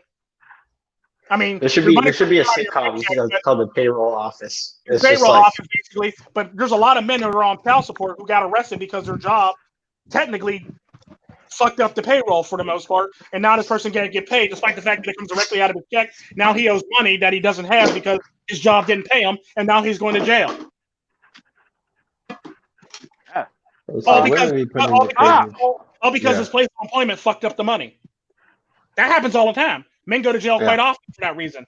Not all men go to jail because they're not paying their child support. All men go to jail for various circumstances about child support. Let it be they're separated from their job, or they started a new job and they haven't got paid yet. Their job fucks up the payroll, so now they're getting screwed over because the court doesn't really care that your job is fucking up the payroll. They just want their fucking money.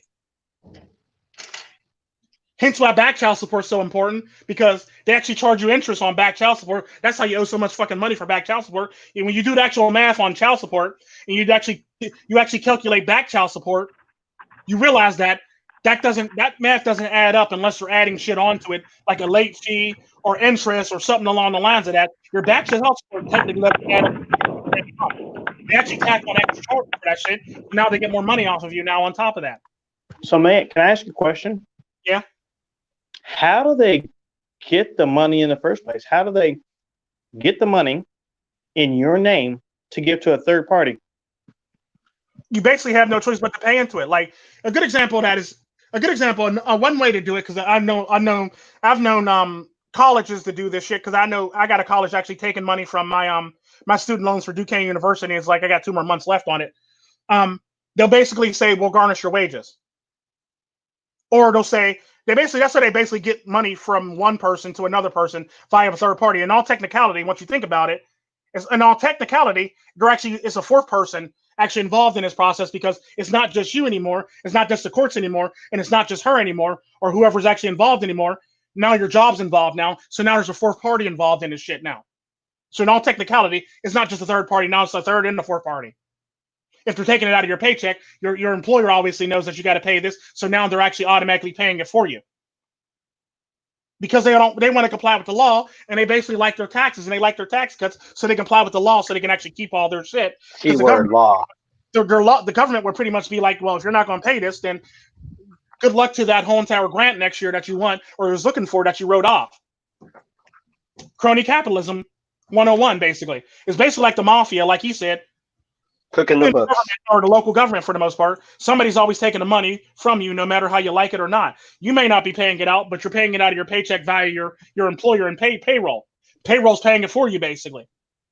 How come? Why does it feel like I'm like in a scene from The Wire right now? Because you technically are. Because we're all being screwed over in some way, shape, or form. No matter if you are, if you live in a first world country or if you live in a Western world, you're being screwed over no matter what. Like, a good example of that is, why do I have to pay taxes? Why? Because the police need to spy on you.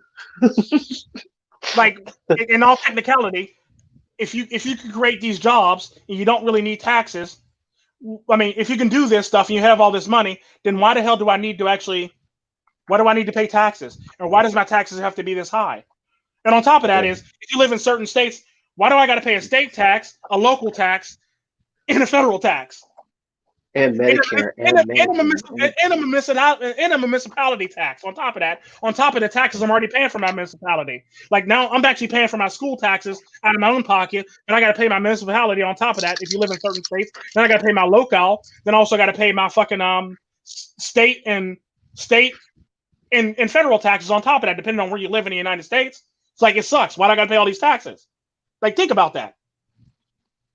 Matter of fact, in Pennsylvania right now, they have a tax every year that they take off of everybody in Pennsylvania called the Fire Emergency Rescue Tax.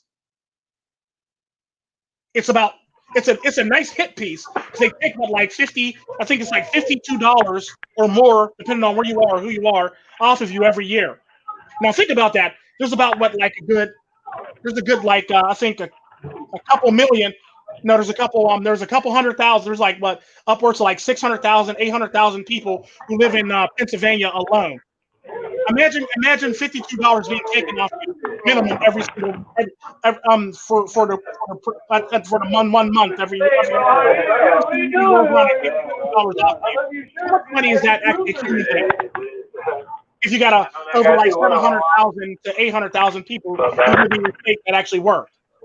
Think about that. Yo, that person sounded hella beta. I'm just saying. So here's my question: if you're constantly paying taxes for property like cars and land, do you actually own it, or does the state? No, technically you don't own it. If you own land, if you think you own land, you technically don't own it. Because at the end of the day, if you default on it, your bank owns it. And here's the best way I can tell you about debt. A lady told me this one time when I was actually growing up. It was like the best advice somebody's ever given me on debt. She said to me, and I quote, "Here's how debt works, Terrence. Okay, I'm paying my bank. I own just the trunk. My bank owns the rest of this car. I just own the trunk, and my bank owns the rest of this car. That's the best way debt's ever been described to me. And the more I pay, the more part of the car I actually own. But the sad part about that is if I default on that, then I don't own it anymore. However, if I do something illegal where I can get a lien on my car, I can't sell it, and they can actually take my car from me. To sell it so I can actually pay back somebody who I've wronged for the most part. Welcome to Tico Tren, the joy of leasing. Yeah, that's the joy. That's the joy of buying too. We are happy to bring you the premium red perpetually paying for something you'll never own. Yeah, I mean, that's typically how it works. You basically get into these loans with these banks. They basically overcharge you, and then when you default on it, the portion that you own, you never get back, and they keep the rest of the fucking car, or the house, or the yard, or the land. You name it. My shit. It's no different than back in the day. Back in the day, growing up, I heard about this thing called layaways. If you pay on your layaway, You pay like $500 on your layaway. You owe $700. You owe $700 altogether. You pay $500 on your layaway, but you default on your layaway. You never pay. You never pay the rest of it. They keep that money and they put the shit back on the shelf and they sell the shit all over again. Yeah. One time I was so broke, I put a pack of Now Laters on layaway. That shit was nice, man. Yeah. Oh, stop it, Soap. Well, yeah, because you get that. You know that Now and Later. You pay for it now. You should be able to do that type of shit. You can literally put Now Laters or candy bars on layaway. Later film. Yeah. Like, it was like real shit. That's how serious layaway was back in the days. You can open up a Sears charge for that Now and Later box. Like, for real. Like, think about that. I'm surprised Tico's not calling us a bunch of like, third or like first world bums because he got the cake, man. He got the cake. No, but it's just. I'm surprised he's not saying y'all niggas. Everybody in the United States or everywhere, everybody in the Western world. It's not called slavery. So you can still hell yeah. They don't call it slavery for that reason, and they make it sound beautiful, and they put a pretty bow on it, and you're basically just making a loan payment. Is what they call it, but you're technically slavery because you're a slave to the bank who you got to pay back for that loan that you took out, or you're a slave to the person that you got to pay off anyway. The same goes for if you go to jail. If you go to jail, despite the fact that all the taxpayers pay for you, we're going to get some production out of you. And you're going to pay for some shit yourself too. We're going to have you make this license plate, or break up these rocks, or clean the road, or clean up the litter on the road, or shit like that, or plant some trees over here, or catch some chickens. We're going to get the work out of you no matter what. That's typically how it works. There's always somebody getting money from you or putting somebody to work for them. It'd be no different than how rich people say or the wealthy say. It's no different than what wealthy people say on a grand scale of things, where they say, make your money work for you. That's pretty much what it is. When you get a loan from somebody, the bank is making their money work for them. Sounds like the Matrix. Yeah, basically. So if you own a home, you're still paying a mortgage. You're technically still stuck on a plantation, or you're still stuck in the Matrix because you owe this mortgage now. However, if you're not paying anything, you don't own a mortgage, then you're pretty much fine. That's the point. That's the funny thing where everybody says, well, you should buy a house and this, that, and the other, and you bring more value to yourself. However, if the government decides to pull eminent domain on your ass, you no longer own that house. And all that money that you paid on it, if you don't take the money that they offer you, you're screwed. They come to you with 2 or 3 offers. You may not like the offers and you want more money before they actually just steamroll over your house and call it a day. Or they'll just build a freeway overpass right over your house to build a highway so it can make it more annoying so you don't want to live there. And then when you move out, they destroy your shit and they basically make the road that they want. That's typically how it works. Ooh, that sucks. It sucks, but it is what it is. If you own property in America, you technically don't own property in America. Your government or your bank or whoever the hell else you're paying to or you're subservient to basically owns your shit. Same thing goes for jail. Especially when you go to jail, you don't own that bed that you sleep in. You don't own that TV that you got from your commissary. Hell, you don't even own your own damn commissary. You could barely own a fucking phone call. You don't own the gym. You don't own anything. You don't own the food. They own the shit and they basically give it to you and you have to fucking take it and suck it up. Especially if you have like a property management company, like if you have a condo association or some bullshit like that, you definitely that's the rip off and a half condo association board. Don't get me wrong, there are some condo association boards that are reasonable. We'll admit that because I don't want my condo board actually looking at this and say, well, fuck you, Tico, Tren. We're gonna up your charges and kick you out of your fucking condo. I'm gonna say there are some condo places that are very, very good. I'm willing to say that, and my condo place is actually really good about it. However, there are some that are damn near mafia style when it comes to their money. They'll collect their money, but when shit needs to be fixed in the inside place, because they're responsible for everything in the building. I mean, they're responsible for everything building wise. You're responsible for a lot of shit in your actual condo. So if the walkway in your hallway is fucked up, they got to fix it. If the lighting in your hallway is fucked up, they got to fix it. If the elevator's fucked up, they got to fix it. If the plumbing's fucked up, they got to fix it. If everything's fucked up, they got to fix it. However, now if your counter space is jacked up, you got to fix that. You see how it works? So in all technicality, if your condo board is being mafia style on your ass, you're 9 times out of 10, if something breaks in your hallway, they're gonna look at you like, well, it's in front of your house, it's in front of your door, you should fix it. Or you complained about it first, you should fix it. And that's typically how that works. It sucks, but there's a lot of condo boards that literally do that shit. Or homeowners associations that do that shit too. for the most part, because it's basically the same damn thing. Only one's condo and the other one's homeowners association. They basically all take a fee from you, and they basically rip you off. And then, like, when shit actually needs to be done, they don't do shit about it. There's a lot of them that do that. There's some that actually do their jobs and do their due diligence to make sure everything is safe with the money that you give them every year. It's typically how it works.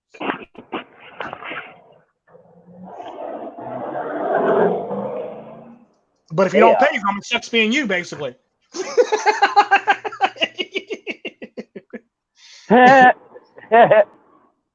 Because that's another way they can actually take your shit off your own condo if you don't pay them their fees.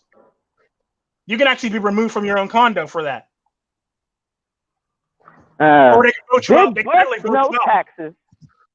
No whammies. Stop. Big bucks. Whammy goes and your money's gone. Another good example of shit like that is the gated communities or the restricted communities in Florida.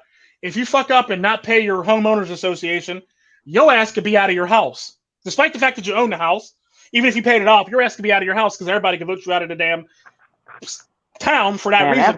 You're not paying into the shit. So everybody can pretty much be like, we don't believe this person should be here because they don't feel as though they're not a contributing person in a fucking community. So therefore, we believe this person needs to go.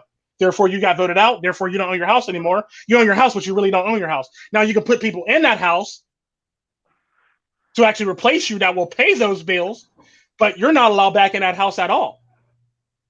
So you own a house in the middle of a deed restricted community, but you can't go back yourself, but you can actually put people there that actually will pay the deeds for the most part. Like, how hood is that? How jacked up is that? How mafia is that? When you can be screwed out of your shit by people. I saw that happen in Miami. Yeah, that shit happens all the time in Florida. That shit happens in California. Hell, shit, if T.I. fucks up, he's going to be homeless. Like, just keep on. And then you got these predatory.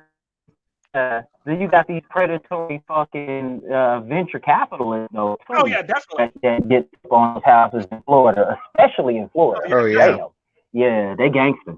Yeah, the sad part. The sad part about that, the reason why car insurance is so fucking high in Florida is for the fact that it's a no fault state basically. So everybody's at fault when an accident happens. Your insurance company got to pay for its half. That car got to pay for its half, unless it's like a blatant thing. And the sad part about that is, even if it's a blatant thing that happens to your car, you basically still got to pay a certain portion of it, and they got to pay the rest of the portion of it. And they got to pay for their car, so you get screwed out of it no matter how you look at it. That's why insurance costs so much fucking money in Florida. Gangster. Yeah, they get gangster on everybody. Everybody gets gangster bitch slapped all over the place, all over the United States, no matter where you are. Like, people don't realize what they are, but they really are.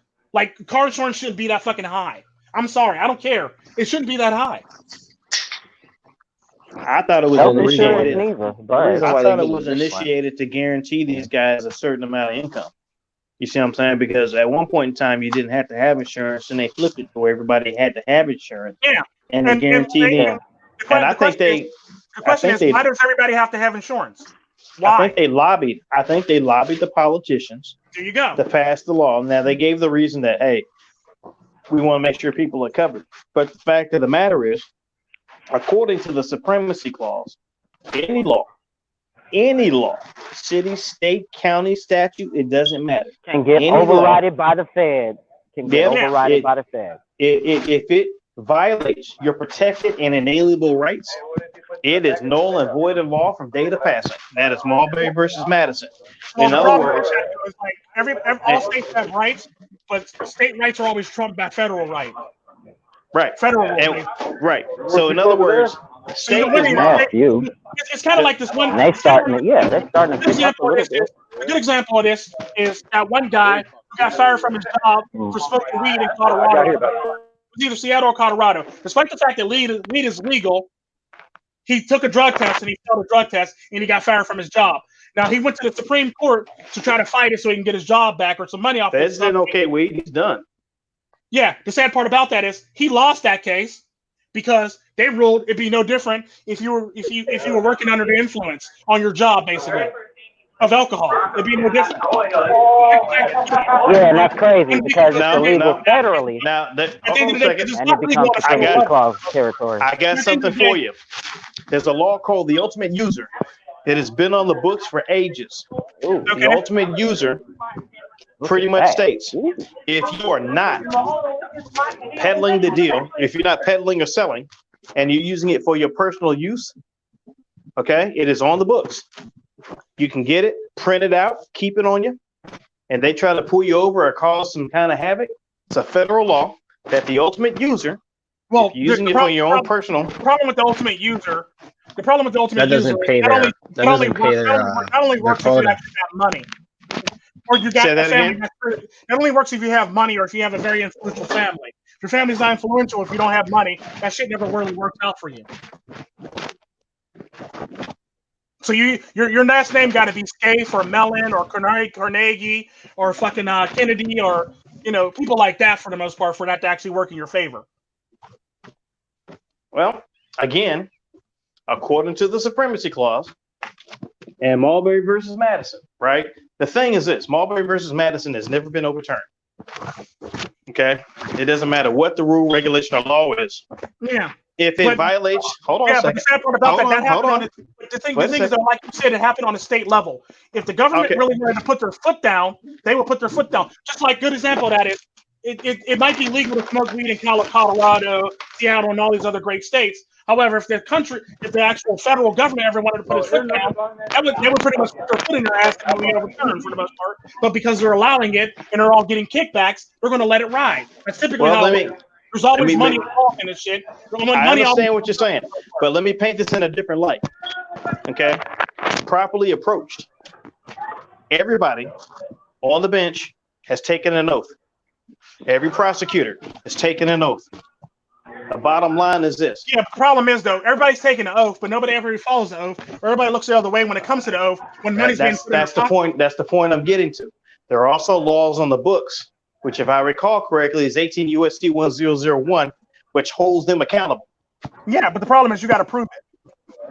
It's not that hard if they hold on a second. It's very hard. It's not that hard if the law's on the books and you have the proper case laid out, and if they vote opposite of that, the problem with treason. That, though, the sad part about that is the problem with that, though, is you can have all the proper shit on the books as it is. Hell, you can have evidence that somebody is doing something wrong or shooting somebody in the face. If everybody looks the other way and somebody's being offered money, that law doesn't mean shit. It's typically how that works. You got to have more money than the people that you're actually trying to actually go against for the most part for this shit to pan out in your favor. You got to have more money than God basically to do this shit at this point. So it'd be like a good example of that is it would be like if I decided to sue the county because a tree fell down on a county road. 9 times out of 10, I'm not going to get anywhere, and I'm going to run out of money before I actually get my point across. And they're basically going to use that against them, and they're going to always stonewall me by remaking dates and bringing up new dates. They're going to stonewall me to the point where I run out of fucking money, and I'm not going to have the money to be able to fight anymore. And they're going to have all the money in the world, and I'm going to be screwed. That's typically how that works. They basically just wait you out of your money. Interesting. So you're basically trying to sue the county is basically like trying to sue God, basically, if you want your money. And a good example of that is when you actually get something from the county, and what do they tell you immediately? You need to send this back by Friday, which is like tomorrow or the next day. You need to send this back by Friday by noon, or it's not going to be null and void. Okay, cool. But when you want your shit back, they tell you it's going to take 6 to 8 weeks. But you got to send it back in 2 days or fax it to them in 2 days, but it's going to take them 6 to 8 weeks? Seriously? Like, how does that work? Allow 6 to 8 weeks for delivery. 1995 plus shipping and handling. They want your shit in 2 days. But they have all the right to give your shit. They have all the right to give you your shit in like fucking 6 to 8 weeks. Like, think about that. How is that? That's the problem that people don't understand. Like, the government can do any fucking thing they want, but they basically want you to hurry up fast and give them their shit, but they want to take their good old time about giving you back your shit. They basically wait you out. That's basically a big ass waiting game. It's basically no different than when politicians say, we're going to vote for this bill to be passed. Then they go into Congress, they vote on a day to vote for that bill to be passed. Then that day comes along, they vote for another day to kick it down the road again. Then that day comes up. Then they do it again, and they do it again, and they do it again. This is why you hear people say they need to stop kicking stuff down the road. That's technically what they do. They kick shit down the road. That's all they got to do is kick it down the road, and it's going to cost you more money. It's not going to cost them anything at all because it's taxpayers' dollars. You're basically burning through taxpayers' dollars. What do they care? They can always up taxes, manipulate taxes, or do anything they want with taxes for the most part. And Psyche, who the hell fell out now? Oh, he fell out. But yeah, that's typically how that shit works. Like, it's never going to be perfect. It's never going to be perfect. You're always going to get screwed. Tico stream. Tico stream. Do. Really? We're doing this now? Are we really No, we're doing not. this now? How that works? They basically kick it down the road, so you can actually have to wait for it for the most part. Yeah. This is why Congress is called Congress, because they act like a bunch of baboons for the most part. Well, But the sad part about baboons is at least they can vote on stuff efficiently, more efficiently than their actual Congress. yeah. And they get shit done in their actual Congress too. Despite the fact that they're called Congress, just like they're called Congress, they get shit done. They don't sit here and kick shit down the road like our governor does. That's typically how that works. You guys What's make the me want to opposite run of for Congress? office. Yeah, you have no choice. But the sad part about that, you also don't want to be Kennedy or Lincoln either. Like, because when you start making changes and shit, like people start looking at your neck and people start coming for your neck. That's typically how that works. Why do you think Donald Trump is? Why do you think people are coming at Donald Trump so damn hard? Because of this new chick that jumped out that was an assistant of Epstein, and she has too much dirt, and he's basically trying to keep her safe. So everybody wants to come for his neck now, because they don't want to be exposed for the bullshit that they actually did. That's typically how it works. I'm just wondering. Like your government is willing to kill people. You can't tell me as a psychologist and a person that's actually studied forensic science that nigga hung himself. Nah, I think he had some help. Yeah, my point exactly. You can't tell me that he hung himself in a prison cell after you done put him on suicide watch.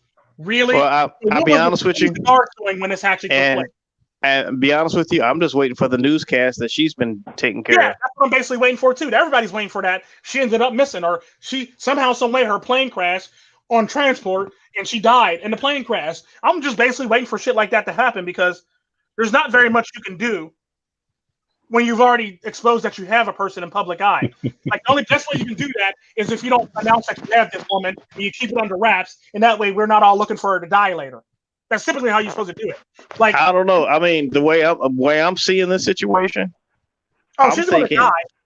What I'm saying is, the way I'm seeing this situation, it appears to me that there's going to be damage control, which means you ever seen those movies where it all happens within 30 seconds to a minute, and then they just wipe out everything and everybody that was a problem.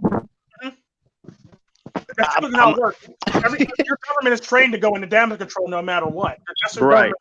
I mean, granted, they come up with some of the dumbest ideas to explain it away, but I mean, don't get me wrong, there are some that come up with better ideas than others, but you know, generally that's what the person's job is. They make it seem like it's a good thing on why we're doing it. Good example of that is 9/11. Well, we're going to get this Patriot Act going because it's a great idea in order to protect us more. Years later, after John Snowden came out, now everybody thinks it's a bad idea now. Even after black people thought it was told white people that it's a bad idea on social media. Like, I don't want nobody in my business. Well, and white people were saying to black people, if you have nothing to hide, you have nothing to worry about. And black people goes, that's not the point. I don't want motherfuckers in my business. This is a bad idea. And the sad part about that, black people when it comes to shit like this, black people are always the common fucking voice of reason when it comes to shit like this. But they're always the common voice of reason, but because they're black, nobody will listen to them. And then white people get into this whole entire thing, like, you know, patriotic and this, that, and the other. And then when the bill's passed, now they're like, okay, maybe that wasn't a great idea, and Patriot Act isn't great. And now they're spying on us through my TV, my computer screen, my cell phone, my fucking Alexa, my fucking everything, my fucking monitor, my fucking bottle, my fucking toaster oven, my fucking refrigerator's a smart refrigerator now too. Like, everything's a smart everything. Every appliance in your house is smart. Hey man, I have to say this. The coolest thing I saw was one of these producers. I can't remember which one it was. One of the movie producers before the movie came on was saying something along the lines of, please turn down your phone. And oh, by the way, everything that's convenient isn't a convenience. Yeah. You know what I'm saying? It was the most subtle. Yeah. Mellow, blunt. And that's facts. It's facts. He's actually honest about that shit. And it's actually true, but people don't pay attention to that. And the sad part about that is all your conveniences aren't really are inconvenience to your safety and well-being for the most part. Mhm. Only thing that's really convenient for is the people who's collecting your fucking data or collecting information. That's what's By the convenient. way, it just occurred to me because I've been studying the Constitution the last 4.5 years. I got screwed over really bad some time ago, and I became a law buff. It just occurred to me. Why wouldn't the Fifth Amendment pertain to electronic pages and words? Maybe because it was written at a time in which we didn't have that. But hold on, wait a minute. If I go to Black's Law Dictionary, but here's the thing: if it's called a page, change laws and change rules so it can actually fit within the actual amendment. Like a good example is that the First Amendment now includes freedom of expression. That wasn't something that was always there. They basically added it not too long ago. So you can't. So somebody being over to burn an American flag is freedom of expression. Or Disney's reinterpreting of like historical events. But if you burn all the indoctrination is basically freedom of expression. If you burn the gay flag, that's hate speech. If you burn the American flag, that's perfectly fine. That's perfectly fine. Like think about that shit.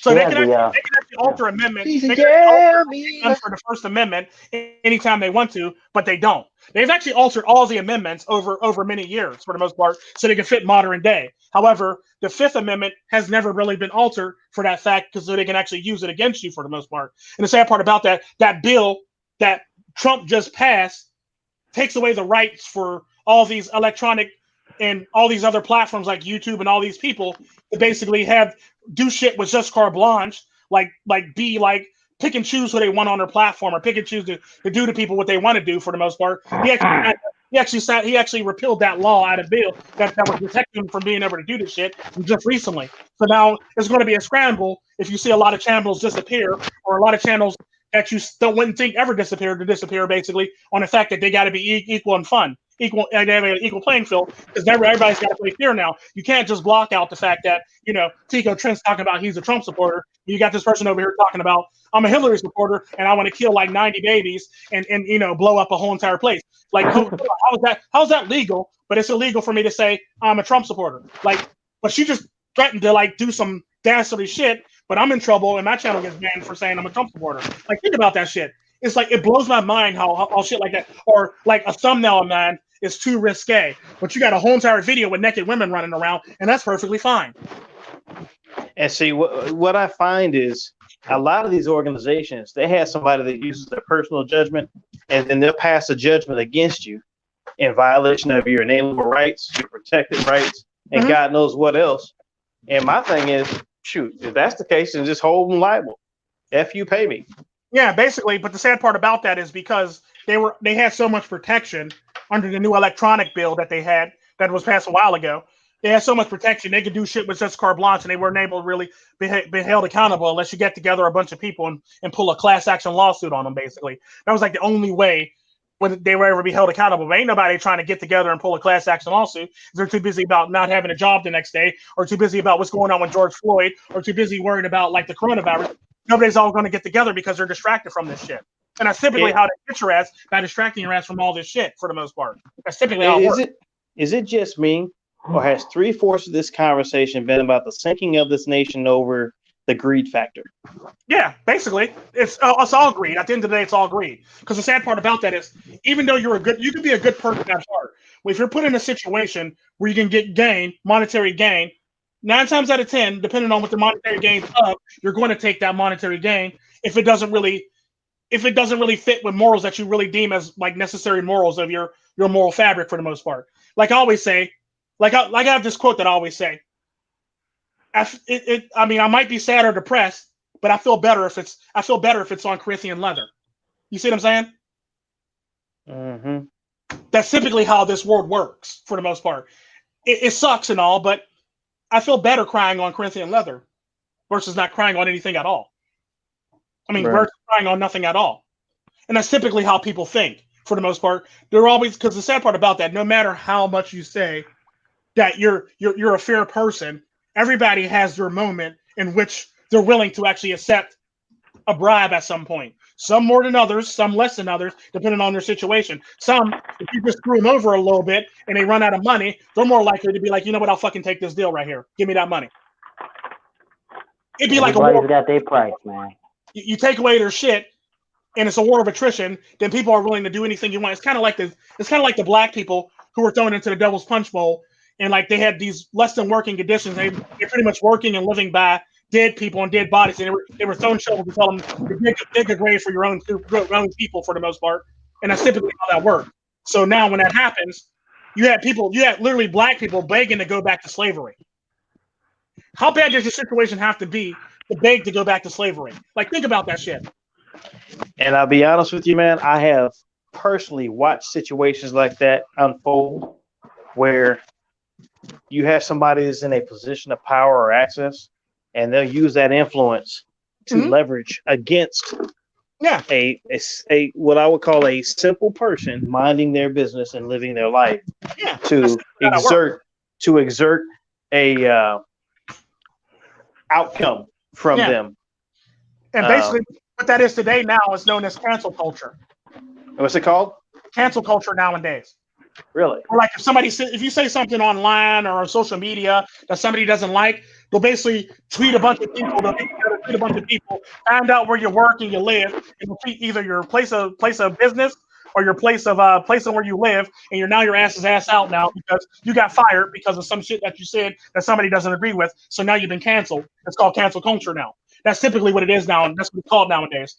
And the left sounds like narcissistic behavior to me. Yeah, that's basically what it is. It's basically the same thing that happened to that lady. And you see the story with the lady in Central Park that told the black guy she's going to call the cops on him for call the cops on her, and she basically over exaggerated, saying he's threatening my life. He's threatening my dog's life.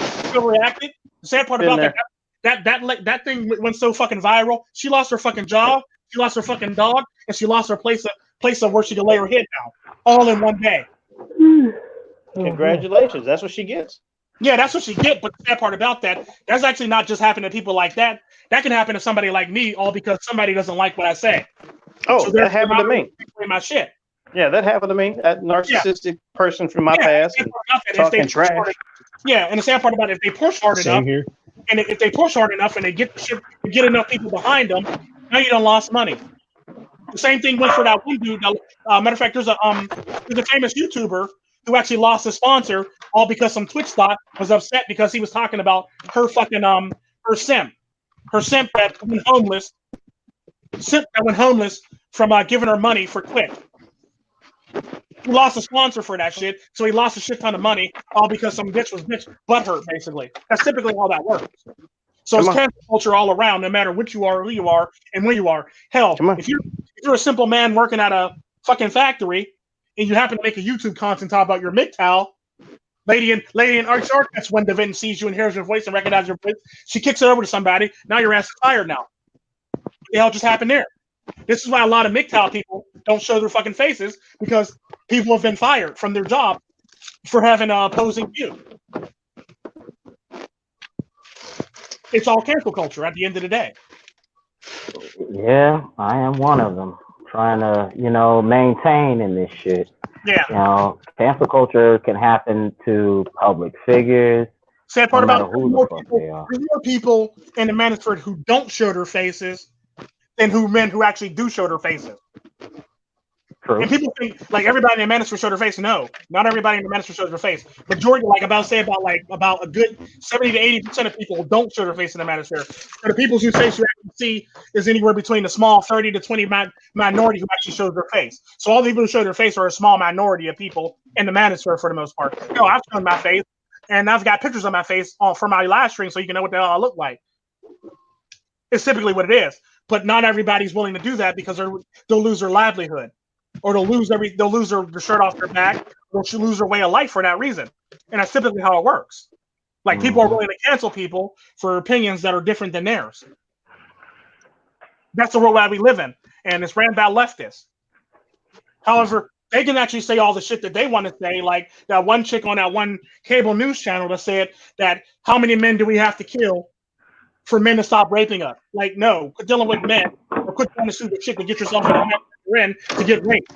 Because 9 times out of 10, if you're being raped by somebody, it's somebody you know or somebody very close to you. It's just fact. Yeah. You know the person who's raping you, or you know of the person who's raping you or who has raped you. So you can't say all men are raping you when in fact I don't know you, I've never seen you, and I've never actually raped anybody a day in my life. Yeah, but you got a lot of people that just lie on that kind of stuff, man. It's People horrible. do that all the time, and the sad part about that, the same thing goes for all these politicians and all these congressmen and all these people in power. They do the same damn thing. They manipulate their power to basically put you down and keep you under your thumb. Yeah. Yeah, I experienced it in the Marine Corps. Yeah, that's typically how it works. A good example of that in the military is basically you were just following orders. That's a good example of that whole entire thing. You're just following orders because you didn't want no negative outcome to come upon you for that reason, so you're just following orders. That's typically how that works. That's nothing more than that whole entire thing. It'd be no different than a cop actually looking the other way or not saying anything when he brutally attacks somebody or uses excessive force on somebody that doesn't need excessive force being used on them. You're being complicit. You're looking the other way, no matter how you look at it. It's sad, but it's so true. Yeah, man, because there is enough cold cash to look the other way. Oh yeah, definitely. Shit. Now, I've always said there's certain things that, like, I have morals and standards, but there's certain things that I can actually overlook if you pay me the right amount of money. Legit. And the sad part about that, everybody's morals are based on how they grew up and where they grew up. A person's morals from the ghetto are going to be totally different than a white dude from the suburbs for the most part. It's a fact. Like, there's a lot of stuff that people in the ghetto will allow to happen that people in the suburbs will be like, whoa, whoa, whoa, whoa, whoa. Stop that. That's typically how it works. Like, or believe it or not, the flip side of that. Yeah, and the flip side of that, there's certain things that happen in white neighborhoods that black people think are crazy that shouldn't happen. But it happens because that's their neighborhood. Like a good example of that is farm parties. Farm parties happen in white neighborhoods quite often. Would you ever see a farm party in a black neighborhood? Probably not, because they think that shit is crazy. What's a farm party? It's basically a party where they have a big ass bowl in the middle of a table, and they have a bunch of different pharmaceutical drugs dumped into it, and they basically take it by the handfuls, swallow the shit, and drink alcohol behind it. Everybody dips in a bowl. What? Yeah, they literally have farm parties. I could go to that after party. And white neighborhoods, shit is that? middle class, and upper class people with money, they typically do this shit. They have parties where they literally they literally take medicine, put it in all types of prescription drugs, they put it in the bowl, and they take it and they pop it and they drink alcohol behind it and they have a good old time. Motherfucker. Another good example of parties that actually happen that people don't know about is there's these parties that's actually very true with like rich or upper middle class people where they take women and they have sexual fantasies with various women and they'll literally shoot a woman with insulin. Now, if you know anything about insulin, if you don't need it, it can actually put you in almost like a comatose state for the most part and make you like non-responsive or not able to respond. And a lot of women actually have these fantasies of being taken advantage of. And they basically have their way with the woman like that for the most part. But the sad part about it, it's not rape because the woman is willing to do it. And there's a lot of parties where that actually happened, where people are shot up with insulin to basically give them like a non-fighting ability to basically be taken advantage of, because there's a shit ton of women that literally have these fantasies about being raped. Hence why a lot of countries actually show when it comes to like Pornhub and True story.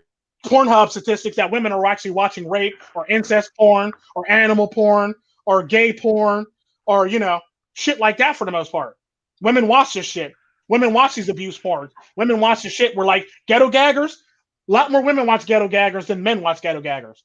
And this is where women are getting like shit thrown on them, peed on, spit on, throw up thrown on them and shit like that. And they literally allow the shit to happen because they paid for they basically wanted a contract to get into porn for the most part. And that's typically what it happens. A lot of women have these fantasies of being brutally abused and taken advantage of because that's pretty much the primal instinct of women. Same thing goes with feminists. Feminists actually overwhelmingly watch this shit more than regular women do. Yep. It's just believe it that. or not. Hell, And that's feminists how actually want a man to take the man. Feminists actually want a traditional man that's actually going to dominate the situation, despite the fact that they're correct. out. I'm never going to do this. I'm never going to be that. Despite the fact that the funny thing about that is, I know a lot of feminist women are in some relationships who are truly homemakers behind closed doors, but they out here talking about how they tell their men what they do and this, that, and the other. The minute their man call on the phone, I gotta take this. It's my child's school. No, it's your man, and he turns your ass on because he dominates the shit out of your ass and he makes you wet every time you hear a ringtone from his ass. That's typically how that works. It's just fact. Like there's shit like that. Like, you can't tell me that you're going against. You can't go against female biology and expect us to believe that. Really, dude, you overcame that. And that's not really. And it's about that. Most of the women who actually voted for Trump are women that were actually marching in the march the next day, talking about we don't like Trump. Bitches that voted for him, or the bitches that voted were marching in the streets the next day during his inauguration. Literally, think about that shit. And you want my honest opinion? You know my honest opinion. I think he might have another wipeout again because you know what I'm saying. Because I'm thinking people are not going to say it openly. Yeah, ain't nobody going to say vote for Trump openly. The sad part about there's a lot of feminists I know right now that actually talk about Trump is this, Trump is that, Trump is this, Trump is that, but they're going to go vote for Trump in the polls. 50 Shades of Grey on that ass. Yeah, for real. Shit. They like to get whoop. 50 Shades of Grey, for real. Like, feminists buy that shit. Hell, conservative women and feminists are the ones who buy the shit the most. They know exactly what they're doing. They know exactly. I mean, I've seen more conservative women, my dude. Hey, yo, keep this shit. It's not happening, bitch. This is how it's going to happen. It's typically women in the industry. I've seen more of them copies in a conservative woman's house than in a liberal woman's house. And here's the other kicker. I see a lot of them with a motherfucker, you know, them choke collars and shit. Yeah. More often than not. Oh my God. Yeah. Choke collars. They have these. It's real in the field. You can read tags like a book. It's real in the field. These same women, they actually go to these parties, like farm parties and shit like that, get high, take pills, and get fucked. Hell, I've seen farm parties where women was taking it in like every single hole you could think of. Hell, if she could, she'd probably take it in her ear and she'd probably take it in her elbow socket if you let her. It's just facts. Like, come on now. Like, shit like this happens all the time. Like, is she fat enough? She got a belly button. Fuck it. Yeah, for real. Like, women do this shit. Women get crazy fantasies like that. Rolls. And the sad part about that, they're the market that a lot of these men actually make these books for. Yep, absolutely. And it don't end there. Hashtag fuck you, Karen, because that's who the fuck it is. And about that, this Karen chick running around acting a fool. She basically likes to be dominated too, just as much as the next person. Yep, absolutely. She's the motherfucker. 9 times out of 10, Karen.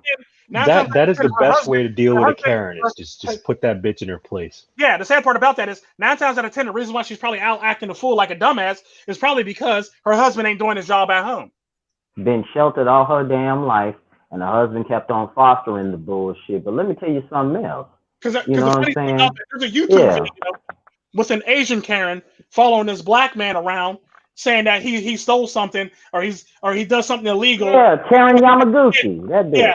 Yeah, the Asian Karen following this man around, accusing him of shit, telling him she's going to call the police on him, and she keeps on hitting him and shit like that. And the sad part about that is, after he stopped the camera, there's voice audio of her saying that, you know, he goes, look, because he said on camera, you just want me to fuck the shit out of you. You just want me to bend you over this motherfucking stone wall right here and bang your motherfucking back out. That's all it the fuck is, because you and the black man, that's the only reason why you fucking follow me. She kept on trying to deny it, but she made that little smirk on her face after she said that, like she actually thought about it and actually had a wet dream about it shit. She made that little smirk that women make, which actually something actually turns them on. And that's typically what happened. But the sad part about that, he acted like he turned off the fucking camera, but he had the audio running, and he basically exchanged numbers with this woman. After she done called him all types of racist names, she done called him all types of racist names. She done called him out his name. She done threatened to call the cops on him. She done threatened to do all this shit to this man, all just so she can get this man's number, just so she can get her back broke out. He'll bust that thing wide open. That's the only reason. Because women aren't going to outright come out and tell you this shit. So they're going to act a straight fool to do it, or they're going to try to be very subtle about doing it. That's typically how they put you through that shit test. Oh yeah, they are. That's typically how it works. Yeah. That's their level of shit test, and it goes through the generations just like I remember when you got a 0 to 18. Hey, yo, check it, Tico. Check it. If you go from 0 to 18, who you catching? A Kayla, Michaela, Miley, or something like that. Then when you go from 18 to motherfucking 35, let's just say, you got that Becky, right? Yeah, she be on that damn phone sometimes. She ain't carrying yet. You got. When she gets to 35 and up to 50, Kathy. Yeah, she carrying for show. And then when you go from 50 to motherfucking 65, you got a Susan. All right? And then after that Susan, you got a 65 and up, which is a fucking Gertrude. You better watch some Gertrude because they got that motherfucking gun. You know what I'm saying? And that's how it works. I got a video coming soon about that, baby. These women literally want to be dominated. We talked about a lot of shit in this live stream, but these women naturally want to be dominated for any given reason. And Yam came in and fell out again. What the fuck is going on with you, Yam? This is not a fucking game, right? Basically, women want to be dominated for the most part, and that's typically how it works. It's sad, but it's so damn true. And people always overlook that. And the sad part about that, women are willing to go above and beyond to basically make it look like they're not trying to do anything. Women are willing to, because at the end of the day, what people fail to realize, women like plausible deniability. They like the ability to deny shit just in case shit doesn't go in their favor. So typically, when a woman's coming at you like that, 9 times out of 10, she needs to be put over your shoulder or drug bear her hair back to your cave like she's a cave woman. Typically, that's typically how that works. Man, I was just playing. She's not getting the attention that she wants at home. She needs to be thrown over your shoulders and given the D. She needs that. Who the fuck are you talking to? Like that D, basically, is what I call it. Or what the fuck was that shit you was talking about earlier, D? That's typically what I call that type of shit. Like that's what she needs that. Who the fuck you think you're talking to, D? Or she needs that.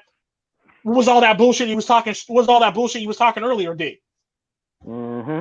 Fuck diamonds. All they really want is rough ass sex. Oh, definitely. It sounds like 3rd grade when the girl used to hit you when she liked you. Yeah, that's pretty much what it is for women. Yeah, that's exactly what it is. That's exactly what it is. They're literally still stuck in that mentality. And they never get out of it. I mean, they grow out. They fill out and grow out, but they never grow up. We're still the sad part about that. We're still stuck on that 1st grade kindergarten shit. I like you. Do you like me? Circle yes or no. No, and the maybe box. Watch for the maybe box. Burn it and run. That maybe box. That maybe box is a good box. I like you. Do you like me? Circle yes or no. I would have burned that shit on a desk and run. Have you ever noticed this where everybody too, stuck at fellas? for the most part? I don't know, man. Maybe I'm the only one. But That's still a maybe. That's still a maybe. Check it out. What you mean that's still a maybe? People are still passing around notes like that. I don't know if you've noticed this, fellas, but I've been seeing that lately, and I'm starting to notice this with every one of the opposite sex, right? Check it. Okay, if you ever give them 2 or less options, check it out, Tico. Check it out. I've just gotten started, brother. I really wanted you to be on the show. It's always sometimes in the servers, and I really wanted you on the show so we could talk about all this random crazy shit. Well, okay. But have you ever noticed? But I got table flips though. Yeah. But have you ever noticed that a woman will get confused as fuck if you ever give them 2 choices or less? But if you give them 3 choices or more, they'll actually choose one of them fucking options. Well, the sad part about that pretty much goes into the whole entire thing that I always say when it comes to women. Where do you want to go to eat? Where do you want to go to eat? I don't know. Devoid of logic. Especially that one. Where do you want to go to eat? I don't know. Like you'll pretty much let the emotions take over at that point. Well, it's a misdirection. Conversation with women for about like an hour and a half. If you let it go on, I don't know. But you want me to put you in charge of making decisions on our household, but you can't pick a simple restaurant. The fuck? How does that work? Like you want to be in charge of our household finances, but you can't pick a simple restaurant to go out on a date with me. Right. And the sad part about that's not just women in new relationships. You've been in a relationship for like decades. They still say that shit. I don't know. Do you want to go here? Here's how it works. No. Do you want to go here? No. Where do you want to go? I don't know. Okay, look, see? Get out the fucking car. Get out the fucking car. Here's how it works. Hey, here's how it works. You remember that movie with Will Smith with the 5-5 number all over the place? Uh-huh. You just make a suggestion earlier. Yeah. And I think it'd be, you ever thought about this kind of restaurant or this kind of food? You make several suggestions. And then later on, you'd be like, hey, would you like to go to restaurant A, B, or C? Well, the sad part about that, if you present them with that many options, they look like a deer in headlights. So you actually got to No, they'll actually fuck with that. They'll actually fuck with that because you give them more than 2 options.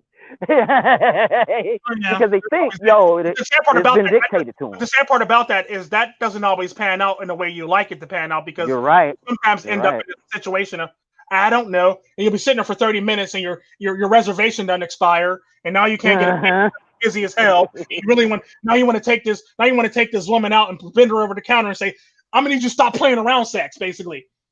Yeah, you going here. Talking about sex, basically. Like, who the fuck you think you are, wasting her time sex, basically. And then shit like that, basically. It's like, no, you're playing too much, woman. I'm gonna need you to pick one. Ooh, shiny. Yeah, that's really what it is. Ooh, shiny. Yeah, basically. Yeah, this bullshit, man.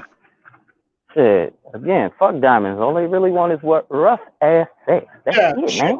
You know what I'm saying? At the end of the day, if you tell a woman to shut up and you bend her over a counter and tell her to take this D, she's gonna be a happy woman. It don't matter if you buy her diamonds or not, she's gonna be a happy woman. Like they say in the hood, nothing's a weakness to a woman like a broke nigga with D. Absolute. The hobosexuals is what I call it. True story. A broke nigga with D basically is the weakness of any woman. A broke nigga with D. And when I say niggas, I mean white, black, Puerto Rican, Chinese, Asian, whoever the fuck you are. If you're broke, basically a man. Totally putting it down. It's broke as fuck. Nothing else they can do about it for the most part, and that's typically how that works. So when I say I got 75 cents in my pocket, but I'm still the man. I got 75 cents in my pocket. I know a bunch of white girls that dating ain't shit. Jada admits that she was doing monkey double backflips on August Alsina. Yeah, she admitted that. We've already talked about that and moved past that already. Where the hell you been? Oh yeah, that's right. You just came in late, Yam. We're just reading the headlines. All right, well, that's the end of it. No, I'm just kidding. I'll tell you, look, I watched that interview. I saw the look of Will's face, man. Huh? And I would have left. Would you say you would have left? Oh yeah, I'd have definitely left her ass. I don't play that shit. Oh fuck yeah, man. What? Oh, bye, bitch. It would have been like bye-bye. Bye-bye. I have left for less. I just would have been gone. I'm like, I've left people. I've left people for less. I've left people all because they were taking too long. I've left people because they couldn't make up their mat. I've left people because they owed me 50 cents. I've left people, shit, I'll leave you for any fucking reason. So to let you know, as a woman, if I'm only gonna leave somebody over 50 cents, I'll leave you over any fucking thing that pisses me off for the most part. Hell, a good example of that is everybody laughs at me about this shit. I once broke up with a girl who kept on buying me expensive shit because I didn't want the expensive shit. So I broke up with her. She didn't do anything wrong, but kept on buying me expensive shit. I broke up with her. Unfortunately, that came back to bite me in the ass 6 years later in Tijuana, and now we're together and we have kids now.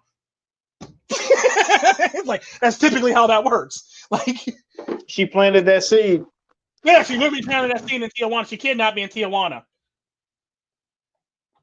She had me kidnapped in Tijuana. Yes. It was the principle of it, dog. It was the principle of it, dog, with the expensive shit, all right? There was something that you did not want to happen. You tried to set the boundaries. And then she kept on fucking messing with it. So you broke up with her because she bought you a Gucci backpack or a Rolex or this shit. I don't buy that shit. That's not my shit. I don't like flashy shit. I like expensive shit, but I like settle expensive shit. I like people to think that I don't got money, basically, when I get shit for the most part. It's typically how I work. So I like expensive shit, but I don't like flashy expensive shit for the most part. You see what I'm saying? Dressed very gray. Yeah, I like to blend in, despite the fact that like a good example, my watches cost an arm and a leg, but if you look at them, you would think they only cost what, like $100 or $50 until you actually get a closer look at my watch and actually look at the face style and look at the craftsmanship. You'll realize, okay, this watch obviously costs more than what it really is. But if you see it from afar, you'll think this nigga's cheap. It's kind of like my wallet. UFC's live. All right. It's kind of like my wallet. Like my wallet set me back. My wallet set me back $150, and I bought it 10 years ago, and it's still in great shape. Like I just got it out of the box. Yeah, that reminds me of a situation. I had a guy one time walk up to me, look like an undercover cop, talking about, "Let me see your watch." Yeah. Hell, I had this well-to-do white woman who was dating this rich man actually look at my watch, ask me how much it cost me, and ask me where I got it from because it was so nice. I was just the opposite. I showed him my Walmart special from Casio. Ooh, shiny. The sad part about that, I didn't know where the watch was from because I didn't buy it. But I knew it was a good-looking watch and it wasn't ostentatious.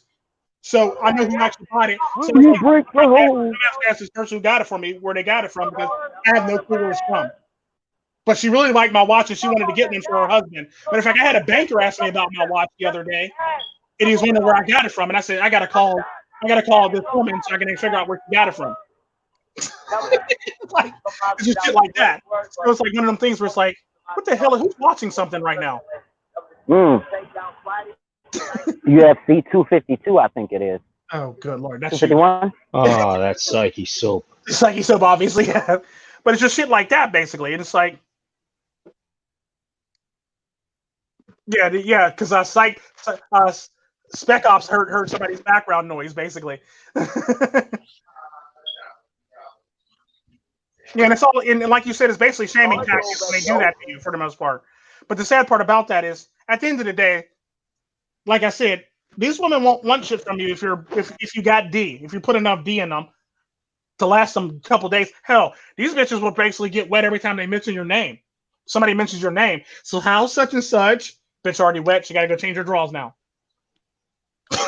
Like, think about that. If you a good nigga, if you a broke nigga with D, there ain't nothing you could do wrong that this woman will leave you for. It's just facts. Like, you could cheat on her best friend, her mom, her grandma, her auntie, her baby daddy's new girlfriend. You could cheat on her classmate, her coworkers, her boss, and she ain't leaving your ass if you a broke nigga with D. It's just facts. It's just why? Facts. Because they're all sharing the same man anyway. Yeah. Yep. It's just facts. She ain't leaving your ass. Especially if she know you got around that far. She definitely ain't leaving your ass. She knows your ass is a value. And I always said, I'm not a broke nigga with D. I'm an upper middle class nigga with D. So Pookie I'm a broke nigga with D with some money in the bank, basically.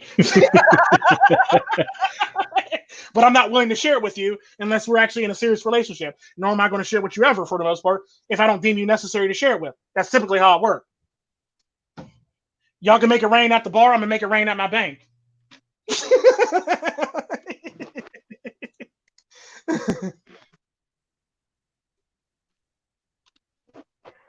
Yeah, right.